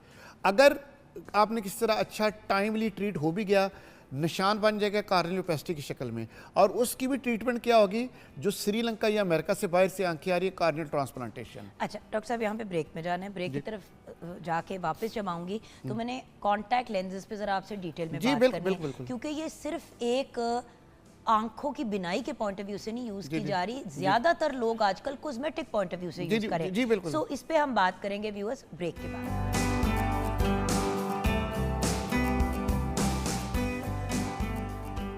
Back from the break viewers, हमारे साथ हैं बहुत ही brilliant professor doctor Nasir Chaudhry, head हैं of eye unit 1 at King Edward Medical University Lahore. उसके अलावा जनरल सेक्रेटरी हैं ophthalmology society of Pakistan Lahore के। डॉक्टर साहब, हमने ब्रेक से पहले चश्मे की बात की, चश्मे में कोई प्रॉब्लम नहीं है, कोई ख़राबी नहीं है। हाँ, अलबत्ता अगर आप स्पोर्ट्स खेलते हैं और कांटेक्ट उस चीज़ में होते हैं तो फिजिकली उस ऐनक के टूटने का डर होता है, बच्चे अगर बहुत स्पोर्ट्स। बट अब तो वो वाली ग्लासेस भी आ गई जो पीछे से कानों के बच्चों के हुक हो जाती हैं, तो अगर बहुत ज़्यादा उस तरह का फुटबॉल या उस टाइप का स्पोर्ट ना हो तो उसमें आप उनको पहन भी सकते हैं। बट कॉन्टैक्ट लेंसेज, अब मुझे याद है जब हम छोटे होते थे तो ये भी सुनने को मिलता था कि आए है लेंस नहीं पाने, अक्खां खराब हो जाएंगी। उस वक्त पे when I was younger hard lens भी होती थी। I think coloured lens hard आती थी और देखने बिनाई वाली ऐनक सॉफ्ट, बिनाई वाली सॉफ्ट एंड हार्ड आती थी। अब तो कलर्ड भी सॉफ्ट आनी शुरू। तो मुझे दोनों में फ़र्क भी आपने बताना है और ज़रा डिटेल में हमें कॉन्टैक्ट का बताएं, लेंसेज का। अच्छा, कॉन्टैक्ट लेंसेज में जिस तरह देखिए हमारे पास जो अब तो जो हमारे पास पहले तो ठीक है, विद द टाइम इसमें एडवांसमेंट आ गई है। अब जो रिफ्रैक्टिव एरर नज़र की कमज़ोरी के लिए जो यूज़ होते हैं वो सॉफ्ट कॉन्टैक्ट लेंसेज ही होते हैं, ठीक है। जो हार्ड कॉन्टैक्ट लेंसेज की बात करें, अब वो कैटेगरी सिर्फ जिनको कार्निया की प्रॉब्लम, जिस तरह केराटोकोनस, जिनकी पुतली टेढ़ी होती है, उनमें हार्ड कॉन्टैक्ट लेंसेज ज़्यादा यूज़ होते हैं। वो बिल्कुल आपने ठीक कहा। सॉफ्ट कॉन्टैक्ट लेंसेज में दो तरह की कैटेगरी आ जाएंगी, डेली वियर और एक्सटेंडेड वियर। डेली वियर ये होता है कि आपने लगाना है सुबह और शाम को लाजमी उतारना है। एक्सटेंडेड वियर में ये है कि आप even for few days to few weeks तक जो है उसको रात को भी लगा के सो सकते हैं। Are you serious? जी जी, दुनिया कितनी आगे आ गई है। तो मेरी जब आई साइट वीक हुई थी ना, I was in my teens, तो talk about a long time ago, तो तब तो आई रिमेंबर कि यही होता था कि कॉन्टैक्ट आपने सुबह पहना है तो रात को आपने उतार के उसको उसके लिक्विड में डालना है और फिर सुबह आपने फिर लगाना है। तो डॉक्टर साहब मुझे यहीं करके डालना और यहीं करके निकालना। मैंने अपनी ये आगे से स्क्रैच कर लिया था अपनी आंख को। बिल्कुल। तो डॉक्टर ने फिर कहा कि बीबी तू ना ही पहन, तेनू नहीं आता। हाँ जी। अच्छा, उसमें बिल्कुल आप सही कहा कि कॉन्टैक्ट लेंस आपने उतारते लगाते वक्त ट्रामा कर सकती हैं, ठीक है। फिर ये कि जो कॉन्टैक्ट लेंस जो है, जिस तरह पहले बात हुई कि उससे जिस सोल्यूशन से वॉश कर रही हैं उससे आंखों को एलर्जी हो सकती है, कॉन्टैक्ट लेंस के मटेरियल से, ठीक है। तो इन चीज़ों को अपने तैयार रखते हैं। अब जो एक्सटेंडेड वियर, अगेन मुस्तनद डॉक्टर के पास जाएं। व्यूअर्स, हमेशा ये कहती हूँ, अगर आपने कलर्ड लेंस भी यूज़ करनी है तो क्या ये बेहतर नहीं होगा कि आप किसी ऑप्थेमोलॉजिस्ट के पास चले जाएं? जी जी। एक तो आंखें भी चेक करा लें कि अगर आपकी आईसाइट भी कमज़ोर है तो कलर्ड लेंस आपके दोनों काम अचीव हो जाते हैं। और ये भी अभी डॉक्टर साहब हमें एंड में बताएंगे कि कितना रेगुलरली अपनी आंखों को चेक कराना चाहिए। मुझे आप लोग बताएं, इस वक्त आप प्रोग्राम देख रहे हैं, आप में से कौन सा बंदा वैसे ही अपनी आंखें चेक कराने के लिए गया? आप सारे सिर्फ तब जाते हैं, और सीधी बात है मैं भी सिर्फ तब जाती थी जब ज़रूरत महसूस होती थी। लेकिन आंख हमारी जिस्म का एक बड़ा अहम ऑर्गन है, हमारी सेंसेस में से एक बड़ी इंपॉर्टेंट सेंस ऑफ साइट को आगे लेके चलता है। तो हम इसकी केयर क्यों नहीं करते? जी डॉक्टर साहब, सो लेंस का आप बताएं। जी जी बिल्कुल, कि आप सुबह आप 3-3 4-4 दिन भी वो लेंस लगा सकते हैं। लेकिन देखिए आपने खुद इसका जवाब भी दिया है, क्योंकि देखिए वो ठीक है आप लगा सकते हैं, लेकिन फिर भी इसमें रिलेटिवली आपका रिस्क बढ़ जाता है इन्फेक्शन का, कि आपने ओवरनाइट लगाया हुआ है, फॉरेन ऑब्जेक्ट है। हाँ जी, ठीक है। तो एहतियात यही है कि आप इसको डेली वियर पे यूज़ करें, मींस के सुबह लगाएं और रात को उतार लें। डिस्पोजेबल भी मिल रहे हैं, डिस्पोजेबल, हाँ जी बिल्कुल डिस्पोजेबल भी मिल रहे हैं। लेकिन डिस्पोजेबल का ये कि आप अगर कॉस्ट एक लोग इसकी बियर कर सकते हैं तो फिर तो ठीक है कि आपने लगाए तो दोबारा यूज़ भी नहीं होंगे, तो ज़ाहिर है ऑफकोर्स वो बेहतर है इन सब में से, लेकिन ज़ाहिर है उसकी कॉस्ट बढ़ जाती है। सो आपके पास सॉफ्ट कॉन्टैक्ट लेंस में डेली वियर एक्सटेंडेड, लेकिन आप कोशिश ये करें कि एक स्टैंडर्ड वियर को भी आप डेली वियर के तरह यूज़ करें, ताकि आपका इन्फेक्शन का रिस्क, जो कि खुदा से परमानेंट ब्लाइंडनेस की तरफ जा सकता है पेशेंट, वो उससे बचा जा सके। अब लेज़र, जी जी, जिते को मैंने जरा डर भी लगता है भैया, तो जरा एहतियात से बताइएगा, मैं ना सहम जाऊं, क्योंकि मुझे हर कोई ये कह रहा है कि भाई करा लो ना। जी जी बिल्कुल, सीधी बात है डॉक्टर साहब, अभी अगर आप जाके दरवाजे पे वहां पे जाके खड़े हो जाएंगे जी जी, तो मुझे पता होगा कि एक टॉल आदमी है, मतलब बच्चा नहीं है, बट मुझे ये नहीं पता चलेगा कि चेहरा किसका है। जी जी बिल्कुल। तो अक्सर ऐसा होता है, वो सामने हमारे प्रोग्राम में आपको पता है वहाँ पे टीवी लगा हुआ है, ऐसे करके मैं देख रही होती हूँ, लोग कहते हैं पता नहीं इसको क्या टेढ़ी हो गई आंखें इसकी। ठीक। सो लेजर, जी जी। अच्छा, लेज़र में ये कि देखिए एक चीज़ जो बड़ी इंपॉर्टेंट है कि इवैल्यूएशन, कि आप यू आर अप्रोप्रिएट कैंडिडेट, आप इसके लिए फिट हैं भी या नहीं लेज़र करवाने के लिए। आजकल तो हर दूसरा बंदा करा रहा है। जी जी, बस उसका ये, जिस तरह आपने बात की कि ऑफ्थल्मोलॉजिस्ट ये डिसाइड करेगा कि आप फिट हैं या नहीं है, वो डिटेल्ड एग्जामिनेशन करेगा। आपका जो आप ये कह लें कि टीयर फिल्म, जिसको ड्राइनेस आपको है या नहीं है, आपके आंख के पर्दे के ऊपर खुदा न खास्ता कोई किसी तरह की कोई रेटिना की कोई वीकनेस या ब्रेक या कोई ऐसी की चीज़ तो नहीं है, आपको सफ़ेद मोती या काला मोतिया तो नहीं है, ठीक है। ये सारी चीज़ें देखने के बाद कोई एज सच और कोई इन्फेक्शन, ठीक है, या एलर्जी, ये सारी चीज़ें एग्जामिनेशन के बाद अगर आप फिट हैं तो फिर लेज़र सेफ है। एज बताए ना मुझे, क्योंकि मुझे क्यों मना किया? जब मैं अपनी 20s में थी तो मुझे मना किया कि आप नहीं अभी करा सकती। अच्छा, उसमें देखिए वो अब मुझे उसका नहीं अंदाज़ा, क्योंकि ज़ाहिर अभी जो एडवांस लेज़र हैं उसमें जो एज आप रखें 18 से 40 साल तक तो परफेक्ट है। नहीं, वो 18 कहते हैं कि नहीं मैं बताती हूँ, मुझे याद है कि अगर आपका हमने अभी लेज़र कर दिया तो आगे जाके अगर आपको सफ़ेद मोतिया हो जाता है तो हम उसकी सर्जरी नहीं कर पाएंगे। ये कोई मुझे नहीं देखिए इसमें कोई वो देखिए वो पुरानी बातें, पुराने कॉन्सेप्ट हैं। अच्छा। अब ये देखिए जो अब हम लेज़र कर रहे हैं state of the art laser है, ठीक है। आपने एक दफ़ा एग्जामिनेशन कर लिया, आपका एग्जामिनेशन पे आप बिल्कुल नॉर्मल हैं, ठीक है, यू आर अप्रोप्रिएट कैंडिडेट है, तो इसमें लेज़र ये है कि फिर आप ये आप समझ लें कि स्टेट ऑफ द आर्ट है, रेवोल्यूशनरी है और बड़े ड्रामेटिक अल्हम्दुलिल्लाह इसके रिजल्ट्स हैं, ठीक है। और इसमें होता है कि जस्ट टेक्स अराउंड, आप ये कह लें कि लेज़र जो है 1 मिनट ईच आई, ठीक है। और आपका जो इस वक्त हमारे पास जो एडवांस लेज़र है वो फेमटोलेसिक है, तो वो आप you get rid of glasses just in a minute, आप ये कह सकते हैं। लेकिन देखें डॉक्टर साहब, यहाँ पे अगेन एक इम्पॉर्टेंट बात, प्लीज़ व्यूअर्स, परचून की दुकान में पीछे किसी ने दुकान खोली हुई है, ये किया हुआ है, मेरी आपसे रिक्वेस्ट है कि मुस्तनिद डॉक्टर के पास जाए। डॉक्टर साहब ये भी बता दें कि गलत बंदे से लेज़र कराने के से क्या क्या हो सकता है? देखिए बिल्कुल, उसमें एक तो ये कि आप इनजुडिशियस जो, हाँ आप ये कि आप अनएथिकल, ठीक है ना, आपको कोई भी चाहे ऑफ्थल्मोलॉजिस्ट है वो आप मेरा ख्याल है कि जिस तरह आपने बड़ा लफ्ज़ इस्तेमाल किया मुस्तनिद और मॉरली स्ट्रॉन्ग जो ऑफ्थल्मोलॉजिस्ट है या आपका आई स्पेशलिस्ट है उसके पास जाके इवैल्यूएशन हो, अगर आपका क्राइटेरिया पे पूरा फिट उतरता कि आप लेज़र के लिए फिट कैंडिडेट हैं तो फिर आप यू शुड गो अहेड और आप लेज़र कराएं। और इसके आपको बड़े एक sort of it will be miracle for you कि एक आप एनेक्स से बिल्कुल अल्हम्दुलिल्लाह आपको निजात मिल जाएगी, लेकिन सारा डिटेल्ड इवैल्यूएशन के बाद। अगर इवैल्यूएशन ठीक है आप लेज़र से, और अब जो state of the art laser मैंने जो बात करा तो वो इसलिए कि टोपोग्राफिक गाइडेड और वे फ्रंट गाइडेड इसमें जो इनकॉर्पोरेशन है। एक बात जल्दी से भैया, सॉरी, वो एक सवाल भी आया है, क्या कलर्ड लेंस पहनने से आंख डैमेज होती है, हाँ या ना?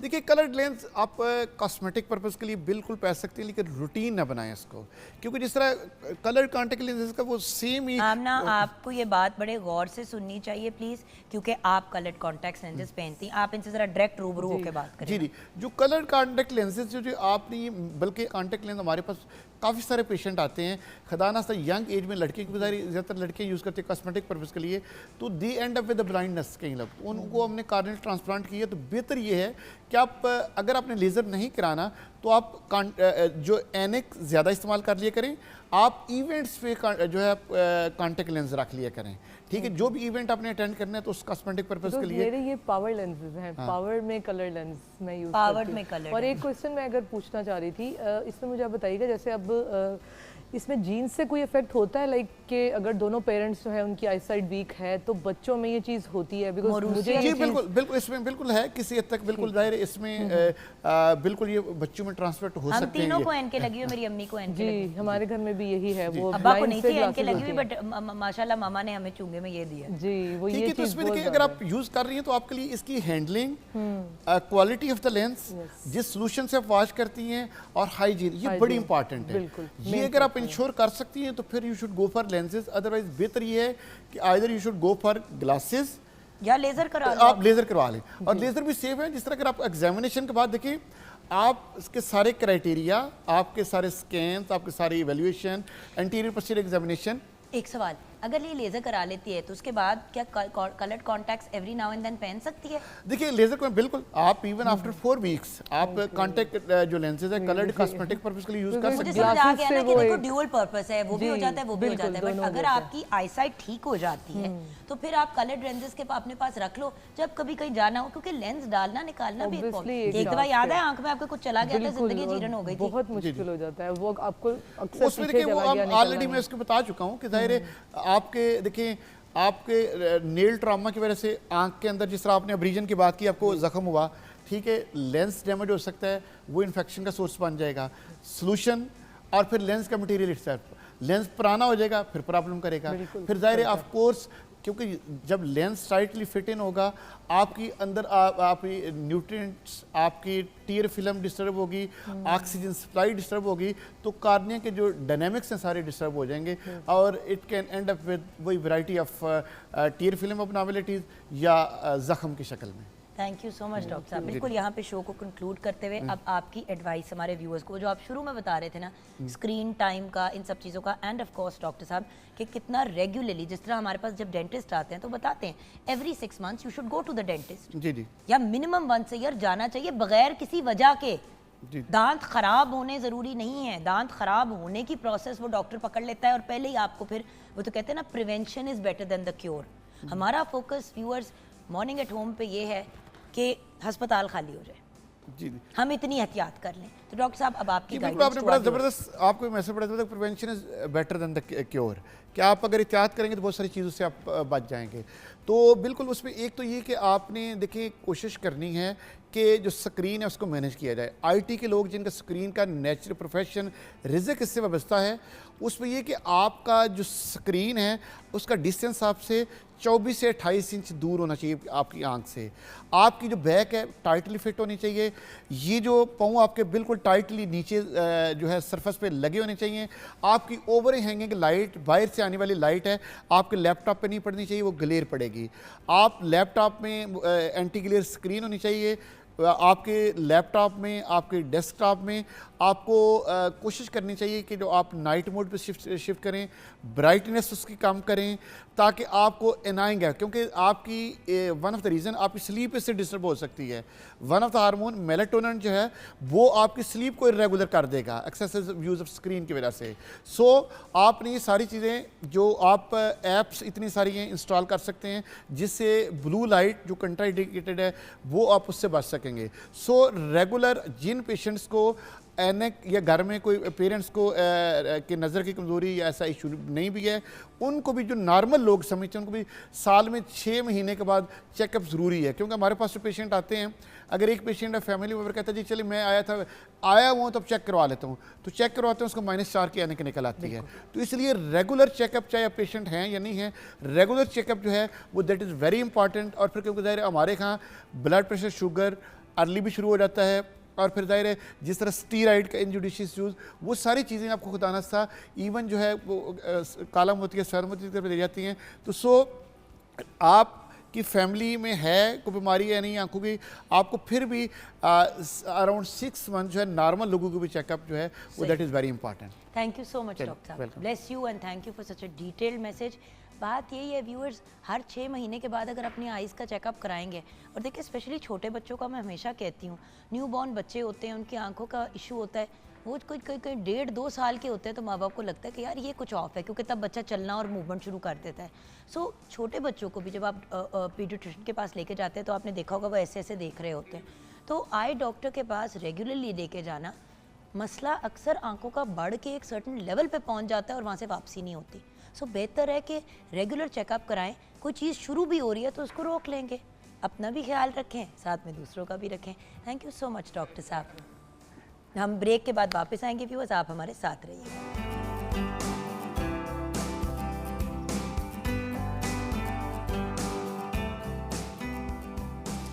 Welcome back from the break viewers. अब हमें ज्वाइन किया है 2 बहुत ही ब्रिलियंट पर्सनालिटीज़ ने, जो in their own right geniuses हैं, और जो ये काम कलेक्टिवली कर रहे हैं हमारे पूरे पाकिस्तान के लिए, पूरी दुनिया के लिए। अल्लाह इनको इसकी जज़ा ज़रूर दे, इनको अल्लाह ताला इसके इवज़ करोड़ों बरकतों से नवाजे। असल में व्यूअर्स देखें, हम एक ऐसी दुनिया में रह रहे हैं जहाँ पे हर चीज़ केमिकल और एलोपैथिक हो गई है। उसमें कोई बुराई उस पॉइंट ऑफ व्यू से नहीं है कि अगर आपके सिस्टम में कोई गलत चीज़ नहीं जा रही, आपके जिस्म में नहीं जा रही, और किसी चीज़ से आसानी पैदा हो रही है और हमारी इन्वायरमेंट को भी नुकसान नहीं पहुंच रहा, तो okay, no problem. Industrial revolution आई, टेक्नोलॉजी आई, बहुत अच्छी चीज़ें हुई, लेकिन एक प्रॉब्लम हुई कि हम लोगों ने बहुत सी ऐसी चीज़ें खानी और लगानी शुरू कर दी जो इंसानों के और जानवरों के और इवन पौधों के इस्तेमाल की नहीं थी, क्योंकि किसी ने कहीं कह दिया। इसका बड़ा अच्छा एग्जाम्पल है माँ का दूध। माँ के दूध के ख़िलाफ़ एक मुहिम चली कोई 40-45 साल पहले मेरे ख्याल से। मेरी अम्मी बताती हैं कि जब वो भी छोटी होती तो ये एक प्रॉपर कैंपेन चली थी कि माँ का दूध सेहत के लिए ठीक नहीं है क्योंकि उसमें पूरी तवानाई नहीं होती, आप डब्बे के दूध पे आ जाए। वो दिन है, आज का दिन है, डब्बे के दूध से जान ही नहीं छूट रही। बिल्कुल। So the point is natural is natural. और आज वही लोग जो ये बातें कहते थे कि आप डब्बे के दूध पे आएँ, वो कह रहे हैं कि माँ का दूध, माँ का दूध, माँ का दूध। बाहर गोरे भी ये कहते हैं कि मिनिमम आप 6 महीने के लिए माँ का दूध पिलाएं और एटलीस्ट अगर 2 साल पिला लें तो क्या ही बात है। सो बात ये कि viewers, natural is the way to go. तो ये वो हमारे हीरोज़ हैं जो इस वक्त हमारे साथ हैं। दोनों, मेरे लिए तो दोनों बहुत काबिल एहतराम है और इनके साथ अब काम भी इतना कर लिया कि आई कैन टेल यू कि इनकी एक ही कोशिश है कि अल्लाह के बंदों के लिए आसानियाँ पैदा करें। अल्लाह इंशाल्लाह इनके लिए आसानियाँ पैदा करेगा। तो आइए मिलते हैं अपनी बहुत ही प्यारी, बहुत ही मेरी लाडो रानी नैयर ज़िक्रिया। हर्बलिस्ट हैं, कॉस्मेटोलॉजिस्ट हैं। मैं उनको प्यार से आपा बुलाती हूँ, आप ही बुलाती हूँ, जानू बुलाती हूँ और भी बहुत कुछ बुलाती हूँ, लेकिन वो ऑनर बताने वाली बात नहीं है। अस्सलाम वालेकुम। वालेकुम क्या अस्सलाम। हाल है? अल्हम्दुलिल्लाह, शुक्र अल्लाह। देन हमारे बहुत ही प्यारे भाई जो बड़ी मुश्किल बातें हमें बड़े आसान अल्फाज में और बड़े प्यार से और एक मुस्कुराहट के साथ बताते हैं। एक रिनाउंड पर्सनालिटी हैं, दोनों ही हमारी personalities viral on social media, सब इनके फ़ैन हैं। हमारे साथ हैं हर्बलिस्ट हकीम फ़रहान। अस्सलाम वालेकुम हकीम। वालेकुम अस्सलाम व रहमतुल्लाह। क्या हाल है मेरे प्यारे भाई? अल्हम्दुलिल्लाह, अल्लाह ताला का एहसान। अच्छा, आज ना मैंने एक काम किया, मैं अल्लाह का शुक्र है बिल्कुल ठीक हूँ, थैंक यू फॉर आस्किंग। मैंने उन चीज़ों को कवर करना है भैया, मैंने कहा था अब मैक्सिमम चीज़ें आप लोग ले आइएगा जिन पे हम बात कर सकते हैं, क्योंकि इतने सवाल और इतने क्वेश्चन, हम जैसे ही आपने से किसी के साथ एक के साथ भी प्रोग्राम करें तो 70,000 सवाल आ जाते हैं कि जी ये वाली बात पूछे, ये वाली बात पूछे, तो प्रोग्राम ख़त्म हो चुका होता है। तो हमने शुरू में ही लोगों से भी रिक्वेस्ट की और अदरवाइज़ भी हमने ये शेयर किया ऑनलाइन कि भाई आप बताएं कि आपके क्या सवाल हैं।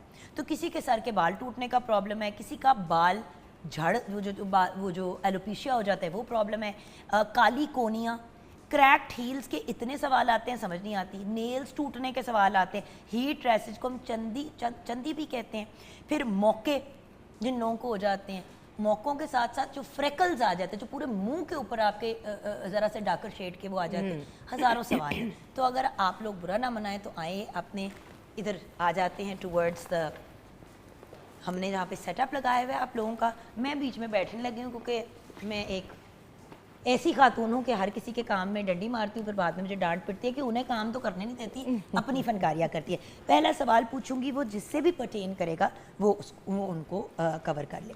पहला सवाल है हाशिम का मुल्तान से।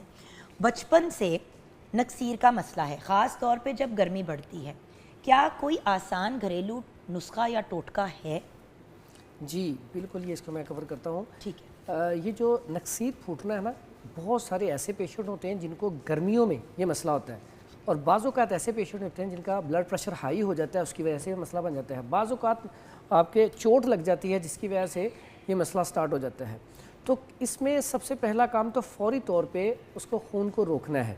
उसका बड़ा आसान हल है, जैसे हमारे बुज़ुर्ग पहले करते थे कि उसको नीचे बिठा के ऊपर से पानी ठंडा डालना सर में, फ़ौरी तौर पे से नक्सीर जो है वो रुक जाती है। बिल्कुल। उसके अलावा बर्फ़ जो है वो भी अगर आप यहाँ पर रखते हैं कपड़े में डाल के, उससे भी रुक जाती है। पहला काम तो ये हो गया, इससे फ़ौरी तौर पर रिलीफ मिल गया। लेकिन भैया क्या हम इससे जान टोटल नहीं छुड़ा सकते? बिल्कुल छुड़ा सकते हैं। इसमें एक और बहुत बड़ा मसला है ड्राइनेस, खुश्की। ऐसे बच्चे जिनके अंदर खुश्की बहुत ज़्यादा होती है, एक्जिमा का भी इशू होता है। बिल्कुल, खुश्की की वजह से नक्सीर बहुत ज़्यादा लोगों की फूटती है। अच्छा, उसमें क्या करेंगे, एक तो फौरी तौर पे हल के लिए जो हमारे पास है वो आप ये देख रहे हैं, ये है गेरू और ये है संगे जराहत। ये क्या होते हैं? ये दोनों चीज़ें आम बाज़ार से ना पंसार स्टोर से Minerals सस्ती सी, हैं। हाँ जी, दोनों सस्ती सी मिल जाती हैं चीज़ें, ठीक है।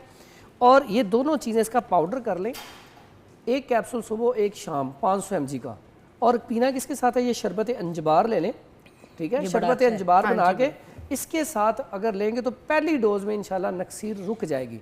लेकिन अच्छा, यहाँ पे एक ज़रूर बात कहूँगी कि जैसे उन्होंने कहा ना कैप्सूल, आप बेसिकली इसका पाउडर बनवा के किसी फार्मेसी पे भी लेके जा सकते हैं, या कैप्सूल मिल भी जाते हैं, तो आप 500 mg वाला कैप्सूल दे दें खाली वाले, ऑनलाइन आप ऑर्डर कर सकते हैं। अच्छा, उसके अलावा ये खुद भर लें वैसे ताकि आपको डायरेक्ट ना लेना कैप्सूल के बगैर भी ले सकते हैं कि उसका टेस्ट जो है ना बुरा नहीं कितना है। चम्मच होगा? वो चम्मच का चौथाई हिस्सा बनेगा, 1 चम्मच का चौथाई हिस्सा।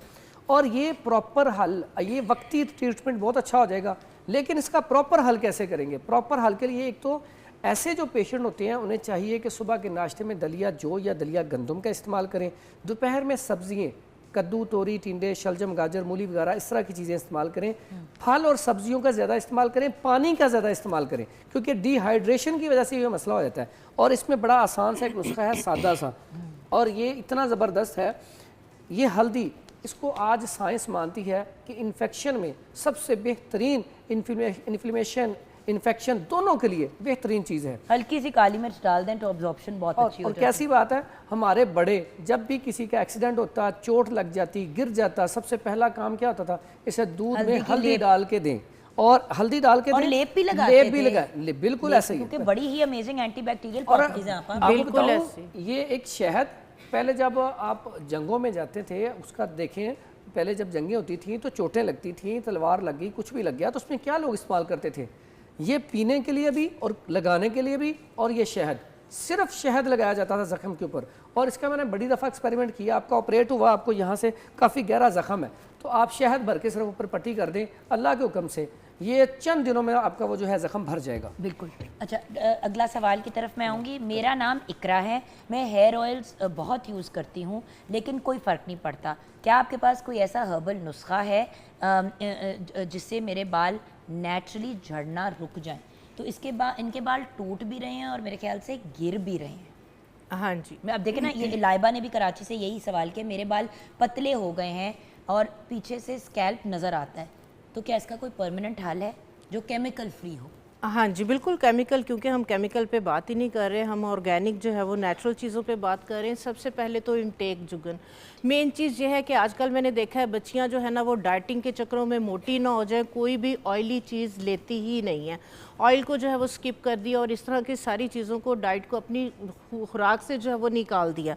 दूसरे नंबर पे सैलड्स, एक चीज़ जो है वो क्रीम साहब भी इस चीज़ से एग्री होंगे कि खाली आप रॉ सैलड भी अगर आप खाते हैं वो भी आपकी बॉडी के अंदर गैसेस और ड्राइनेस करता है।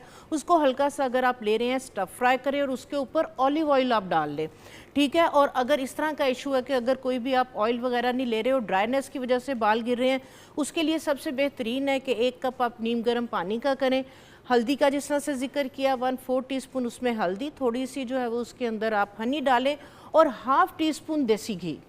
देसी घी मिल जाता है, इजीली मिल जाता है, कोई इतना मुश्किल नहीं है। ये अगर 1 कप जो है वो लेना शुरू कर देते हैं और ड्राइनेस की वजह से बाल गिर रहे हैं तो ड्राइनेस की वजह से जो है वो बाल गिरना रुक जाएंगे, स्किन ग्लो करेगी, स्किन की ड्राइनेस है वो ख़त्म होगी।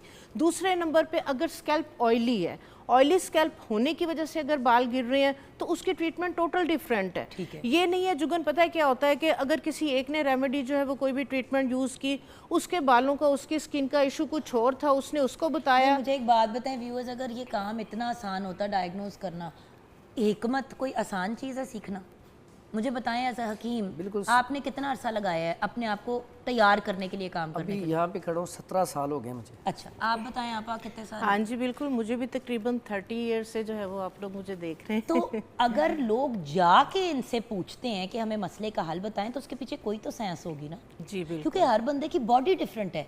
मेरे बाल देख लें, अब मेरे बाल नॉर्मल टू ड्राई हैं, स्कैल्प मेरा अक्सर बहुत ड्राई हो जाता है और मेरे बालों का टेक्सचर बहुत फाइन है। फाइन।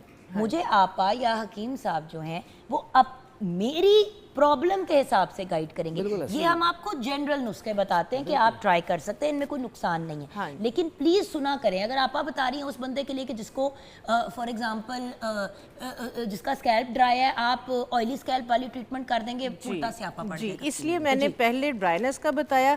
अगर नॉर्मल है, कोई ड्राइनेस का या ऑयली स्किन का, स्कैल्प का इशू नहीं है, तो आप क्या करें कि 1 गिलास जो है वो गर्म पानी का ले, 1 टेबलस्पून उसमें रोजमेरी और 8 से 10 लौंग ये डाल के आप जो है वो दम दे दें। उसके बाद ये वाला आपका टोनर बन जाएगा। इस टोनर को आप जो है वो स्प्रे बॉटल के अंदर डाल लें। ये वाला टोनर अगर आपने बाल धो लिए, खुशक बाल है, इसको आप स्कैल्प पे जो है वो स्प्रे कर लें। ये बेहतरीन जो है वो टोनर है कि जो आपके जो है वो स्कैल्प को भी मजबूत करेगा और हेयर ग्रोथ को बहुत अच्छा करेगा। कोई इसकी इस तरह से बैड स्मेल नहीं है, सारा दिन लगा रहे, कोई इशू नहीं है। अच्छा, तो अब मैं नेक्स्ट क्वेश्चन की जी, तरफ आ जाऊं। बिल्कुल। हमारा नेक्स्ट क्वेश्चन ये है कि मेरी गर्दन और फिंगर्स पे छोटे छोटे मौके निकला है, ये बहुत ज़्यादा होता है, क्या इन्हें काटना, हाय या छीलना नुकसानदेह है? क्या करना है? छेड़ना। हाँ, लोग छील भी देते हैं, बाय द वे। वो बिल्कुल छील देते हैं, लोग कहीं काट छीलते देते भी हैं, हैं, गलत काटते भी हैं, उसको उसके अलावा छेड़ना, काटना या छीलना क्या ये नुकसानदेह हो सकता है? ये सिद्रा ने लाहौर से पूछा है। अली का भी सिमिलर क्वेश्चन है लेकिन उनके फेस का है। अली ने लाहौर से पूछा है, मेरे फेस पे मौके निकल आए हैं और वो देखने में बड़े ख़राब लगते हैं, क्या कोई हर्बल क्रीम या तेल है जिससे चेहरा ना ख़राब हो? तो बेसिकली मौकों का कोई ऐसा हल जो मुंह पे भी लगा सके और हाथ पे भी लगा सके। मौकों के लिए ना बड़ी बेहतरीन चीज़ है। सबसे पहले तो ये होते मौके क्यों हैं? बनते क्यों हैं, इसका सबब क्या ये है? देखा ना मैं। हाँ, इंसान के अंदर ना 3 जहर पाए जाते हैं हर वक्त। एक आतशकी जहर होता है, एक सुजाकी जहर होता है, एक बवासीरी जहर होता है। ठीक है। जिसके अंदर बवासीरी जहर बढ़ जाता है ना, उसके मौके बनते हैं। वो गर्दन पे आ जाएं, चेहरे पे आ जाएं, कई जिनको बवासीरी मौके बन जाते हैं तो बेसिकली बवासीरी जहर उनके अंदर बढ़ चुका होता है। ठीक है। अब जब बवासीरी जहर बढ़ता है ना, तो लाजमी नहीं होता उन्हें बवासीर हो जाए, उन्हें किसी भी जगह मौके निकल सकते हैं। ओके। ठीक है। इसके लिए सबसे पहला काम तो ये हमने है, अंदर से इलाज करना। यस, सबसे पहला काम ये है कि ऐसे जो अफराद हैं वो ड्राई चीज़ें छोड़ दें और ऑयली चीज़ें खाना शुरू करें। और उसमें सबसे बेहतरीन है कैस्टर ऑयल। 1 कप गर्म पानी लें, उसमें 2 चम्मच कैस्टर ऑयल डाल के और उसमें थोड़ा सा शहद या मीठा गुड़ का डाल लें, तो वो जो है ना वो इस्तेमाल करें। और वो कैसे, वो खाना खाने के 2 घंटे बाद आप पी लें, आपको कॉन्स्टिपेशन नहीं होगी और आपकी जो ड्राइनेस है वो आहिस्ता आहिस्ता ख़त्म होना शुरू हो जाएगी। उसके बाद ये सरसों ऑयल या जैतून ऑयल अपनी नाक के अंदर डाल के रात को थोड़ा सा डाल के पाँव के तलवों के नीचे लगा के अब सोएं। देखिए बचपन में ये सारी चीजें की जाती थी, अब तो लोग अपने बच्चों को भी नहीं ये करते, जबकि पहला जो वो टाइम होता है साल बच्चे का, उसमें हम मालशे सब चीजें की जाती थी, बेली बटन में तेल डाला जाता था, कोई भी नहीं करता। ये हड्डियों को मजबूत करने के लिए और विटामिन डी जो है देसी घी में बहुत ज़्यादा, पहली औरतें मालिश करके धूप में बिठाती थी। धूप जो है विटामिन डी का सबसे बड़ा सोर्स है, तो हड्डियाँ मजबूत होती थी। खाने के लिए जो नुस्खा है वो बड़ा बेहतरीन है कि अगर ये इस्तेमाल की जाएँ 3 चीज़ें, ये गंधक आंवला सार है, ये 50 ग्राम ले ली जाए, और उसके बाद ये काली जीरी है, ये भी 50 ग्राम ले ली जाए, और उसके बाद ये गेरू है, ये भी 50 ग्राम ले लिया जाए। ये तीनों चीज़ें 50-50 ग्राम लेके इसका फ़ाइन पाउडर कर लें। पाउडर करने के बाद आप इसको चम्मच का चौथाई हिस्सा सुबह दोपहर शाम खाएं, लेकिन साथ दूध और दही का इस्तेमाल ज़्यादा करें, क्योंकि ये दवाइयाँ खुशक हैं, ये खाने से मौके झड़ जाएंगे बिल्कुल। और उसके अलावा बाज़ पेशेंट ऐसी होती हैं जिनके मकद के ऊपर यानी कि बवासीरी मस्से होती हैं, उसके लिए लगाने के लिए बड़ी बेहतरीन एक क्रीम है। उसमें ये कलमी शोरा 10 ग्राम और वैज़लीन ये 100 ग्राम, सादा सी चीज़ें हैं, ये आम पंसार स्टोर से मिल जाती हैं। ये मरहम बना के तो अब जहाँ पे भी मसे हैं वहाँ पे लगा सकते हैं।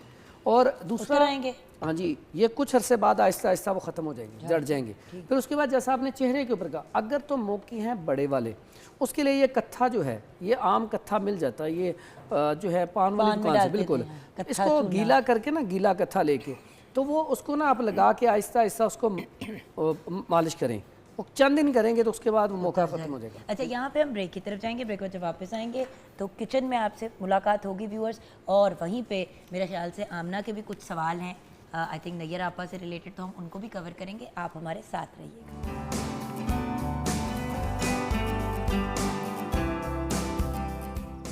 जी हाँ, welcome back from the break. हम आ गए हैं किचन में। शेफ आमना इलियास, क्या लजीज तुसी हांडी रोटी का इंतजाम किया है। पेशावरी जो हमारी चिकन कढ़ाई है वो रेडी हो गई है। Looks really good. अच्छा, आपने नैयर आपा से क्या पूछना था? सवाल बिल्कुल मैंने करना था। अच्छा आप इसमें बताइएगा, बच्चे आपको पता बाहर खेलते भी हैं और उनकी सारी ऐसी एक्टिविटीज़ रहती हैं, तो कोहनियों से ना जरा बहुत स्किन ब्लैक हो जाती है, अदरवाइज बाकी स्किन कलर ऐसे नहीं है, बट वो और ड्राई भी हो जाती है वहाँ से। हाँ जी, बिल्कुल। उसके लिए कुछ आप बता। हाँ जी, सबसे पहले तो जो मैं जरा अपने काउंटर पे जाके बैठूं ना, ताकि मैं भी लगे, मुझे भी लगे मैं क्यों बीच में बैठ रही हूँ बुला के, कि भाई मैं दोनों तरफ काम कर रही हूँ। सबसे पहले तो जो टैनिंग हो गई है, ब्लैक हो गई हैं, कोनियाँ हैं, नकल्स हैं, कई दफ़ा नेक लोगों की जो है वो मैंने देखा है कि प्रॉपर एक ब्लैक जो है वो लाइन से बनी हुई कायनात होती ने है। भी कहा है कराची से, मेरी कोनियों का रंग बाकी स्किन से ज़्यादा डार्क है। क्या ये इसकी कोई डिफिशिएंसी वजह है? मैं तो मल्टीविटामिन भी लेती हूँ। हाँ जी, प्री जो आगे एक आती है ना साइंस आपके जो है वो प्री डायबिटिक के, तो उसमें भी जो है वो कई दफ़ा जो है वो नेक भी आपकी ब्लैक होना शुरू हो जाती है, जिस तरह ये मोको वगैरह की बात हुई है। तो वो लाजमी जो है वो इस चीज़ को आप चेक रखें कि आया आपका वेट तो नहीं बढ़ रहा, आपके लीवर तो नहीं फैटी हो रहा, तो ये चीज़ें जो है वो सारी देखने की होती हैं। तो बहरहाल अगर नकल्स और जो हम बात कर रहे हैं ये ब्लैक कोहनियों वगैरह की, ठीक है, उसके लिए जो है जो आम ब्लीच क्रीम घर के अंदर आती है, ठीक है। अगर आपने फौरी तौर पे रिज़ल्ट लेना है, बहुत छोटे बच्चे हैं तो फिर इसको बेशक नहीं यूज़ करें। अदरवाइज़ जो है वो अगर आप चाह रहे हैं कि फ़ौरन जो है वो आपको रिज़ल्ट मिले, आम जो ब्लीच क्रीम जो हम फेस के अंदर हाइड्रोजन पेरोक्साइड वाली यूज़ करते हैं वो हम लेंगे तकरीबन 1 टीस्पून, ठीक है। लेकिन आपा वो तो केमिकल है ना। हाँ, थोड़ा सा, क्योंकि वो ऑक्सीडाइजेशन करता है, वो रैपिडली जो है वो अगर आप चाहें, अगर छोटे बच्चे हैं तो फिर आप उसके अंदर ये नहीं डालेंगे, इसकी जगह पे फिर आप दही यूज़ करेंगे, जो खट्टे वाला दही है फिर वो यूज़ कर लेंगे। अगर छोटे बच्चे हैं, बेबी स्किन मतलब है, खुला दही, हार्ड स्किन है, अगर बहुत ज़्यादा फौरी तो रिजल्ट चाहिए, ठीक है। बड़े हैं जैसे 15-20 साल से ऊपर के लड़कियां हैं, बच्चे हैं, तो उसके अंदर आप जो है वो फिर हाइड्रोजन पेरोक्साइड यूज़ कर सकते हैं। अदरवाइज़ आप दही भी ले लें, ठीक है। तो उसके अंदर जो है वो 1 टीस्पून, इसके साथ जुगन इंस्टेंटली जो है वो कोई इतना ज़्यादा ब्लीच क्रीम का नुकसान नहीं होता। इसके अंदर हम अमोनिया ऐड नहीं कर रहे, जो हम ब्लीच क्रीम के अंदर अमोनिया ऐड करते हैं तो वो ज़्यादा नुकसानदेह होती है, ठीक है। ये हाइड्रोजन आपको पता है हमारे मेडिकल पर्पज़ के अंदर भी जो है वो बहुत ज़्यादा जो है वो यूज़ होती है। अच्छा, ये लिया, दही ले ले या ब्लीच क्रीम ले ले, 1/2 टीस्पून उसके अंदर मुल्तानी मिट्टी की, 1/4 टीस्पून उसके अंदर जो है वो हल्दी की, और चंद आपने उसके अंदर जो है वो लेमन ड्रॉप्स, ठीक है। ये आपने थोड़ा सा ज़्यादा नहीं डालने, ठीक है। और थोड़ी सी साथ एलोवेरा जेल आप यूज़ कर लें। ख़वातीन तो आपको पता है कि जुगन कहीं पे भी जाना, सबसे पहले ब्लीच क्रीम हर हफ्ते फेस पे, वो बहुत ज़्यादा नुकसान देती है। जब आप ब्लीच क्रीम के अंदर जो है वो अमोनिया डाल लेते हैं तो ये आपकी स्किन को बहुत डैमेज करती है। ये देखें कितनी ज़बरदस्त पेस्ट बन गई। इसको आप दही में जो है वो बना लें, इसको यूज़ कर लें, ये इस तरीके से पेस्ट बन जाएगी। इसको आप लगा के 5 मिनट के लिए छोड़ दें। 5 मिनट के बाद जो है वो मसाज करते हुए इसको वॉश कर दें। सारी टैनिंग उसी टाइम जो है वो रिमूव हो जाएगी। उसके बाद फिर जब ड्राइनेस है, ड्राइनेस की अगर हम फिर बात करेंगे, उसके लिए जुगन एक बहुत कमाल की बहुत ज़बरदस्त जो है वो चीज़ है यूरिया। ये खाद जो डालते हैं ज़मीन वगैरह को, ठीक है, ये देखें इस तरह से फेंक रहे होते हैं, ठीक है। यूरिया, ये अगर आप यूरोप वगैरह में देखें तो ये 40 to 50% तक आपकी एंटी एजिंग ड्राइनेस के लिए जो है ये क्रीम्स के अंदर यूज़ होती है। और स्पेशल जो है वो उन्होंने लिखा हुआ होता है अपने मेन प्रोडक्ट के इंग्रेडिएंट के अंदर कि इसके अंदर हमने यूरिया को डाला है, ठीक है। ये ज़मीन को आप देखें कि पूरी एनर्जी देती है, ताकत देती है, और ये ड्राइनेस को ख़त्म करने के लिए बेहतरीन चीज़ है, ठीक है। यूरिया का जो है ये मैंने पाउडर इस तरीके से जो है वो बनाया हुआ है।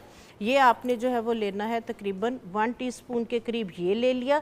ये ड्राइनेस को इस तरह से, कोई भी मॉइस्चराइजिंग क्रीम से अगर ड्राइनेस ख़त्म नहीं हो रही तो इसके साथ जो है वो ड्राइनेस भी ख़त्म होगी, स्किन भी इसके साथ बहुत ग्लो करेगी। 1 टीस्पून के करीब ये लेके 1 टेबलस्पून इसके अंदर जो है वो ग्लिसरीन ऐड कर लें, ठीक हो गया।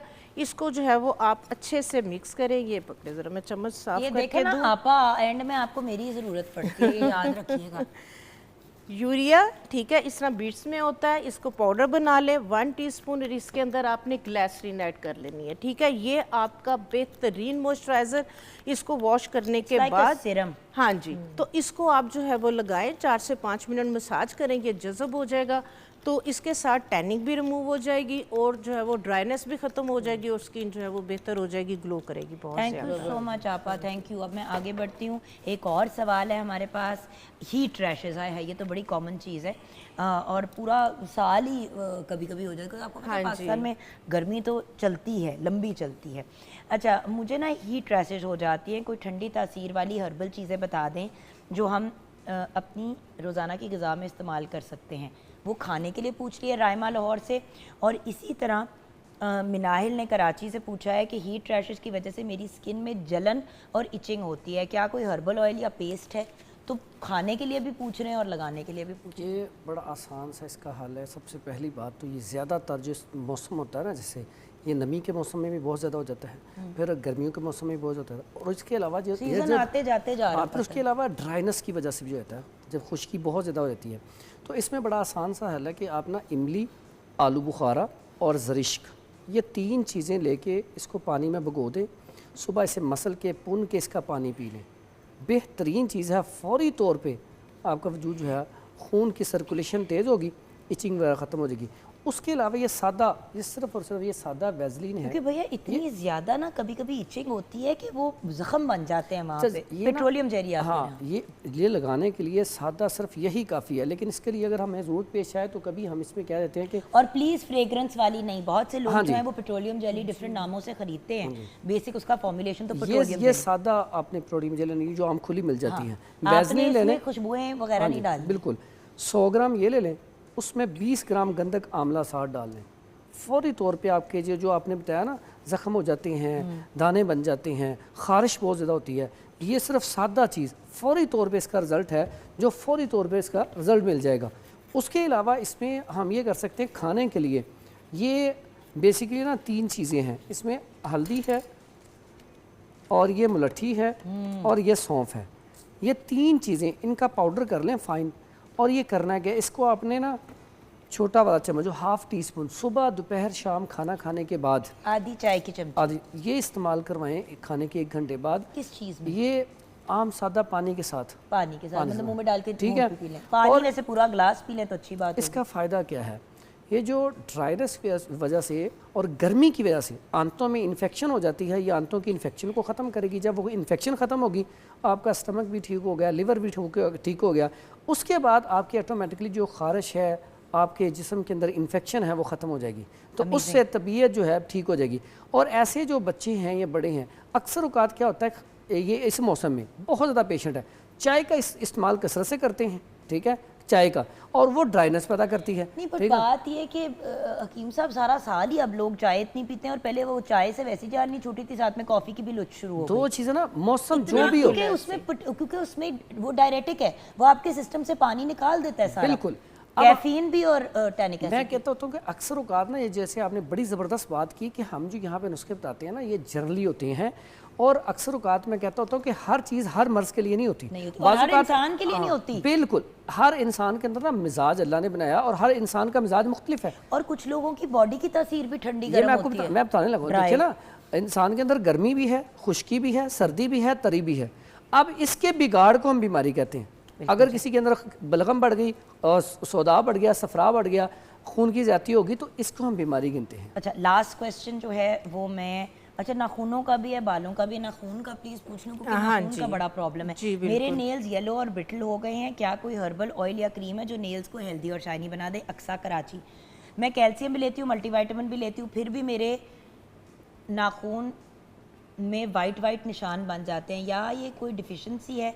अच्छे नहीं लगते, कोई हल बताएं। रुबाब लाहौर।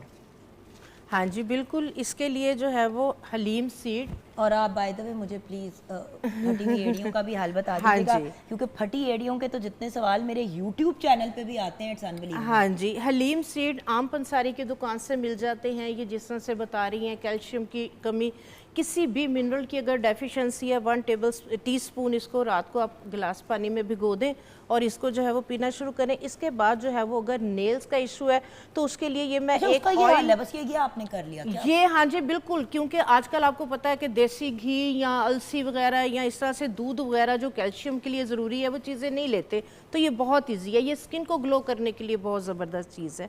इसके बाद जो है वो एक मैं ऑयल बताऊंगी कि जो नेल्स जो है वो ड्राई हो जाते हैं, रफ हो जाते हैं, क्यूटिकल फट रहे होते हैं, याद उसके है लिए बचपन में कहते थे कि आप नेल्स के ऊपर ना लहसुन हाँ मल जी, लें। बेहतरीन चीज़। स्मेल बिल्कुल, स्मेल बड़ी स्ट्रॉन्ग हाँ होती थी जी। भैया। अब देखे ना, मतलब आपने अब बच्चों को जैतून ऑयल उठाना- लगा लें। हाँ वो जी, फिर भी अच्छा है। हाँ, jojoba oil 5 ml, vitamin B5 5 ml, vitamin E 5 ml, castor oil 5 ml। ठीक है, ये सारी एक बार फिर से चीज़ें, बताएं साहब।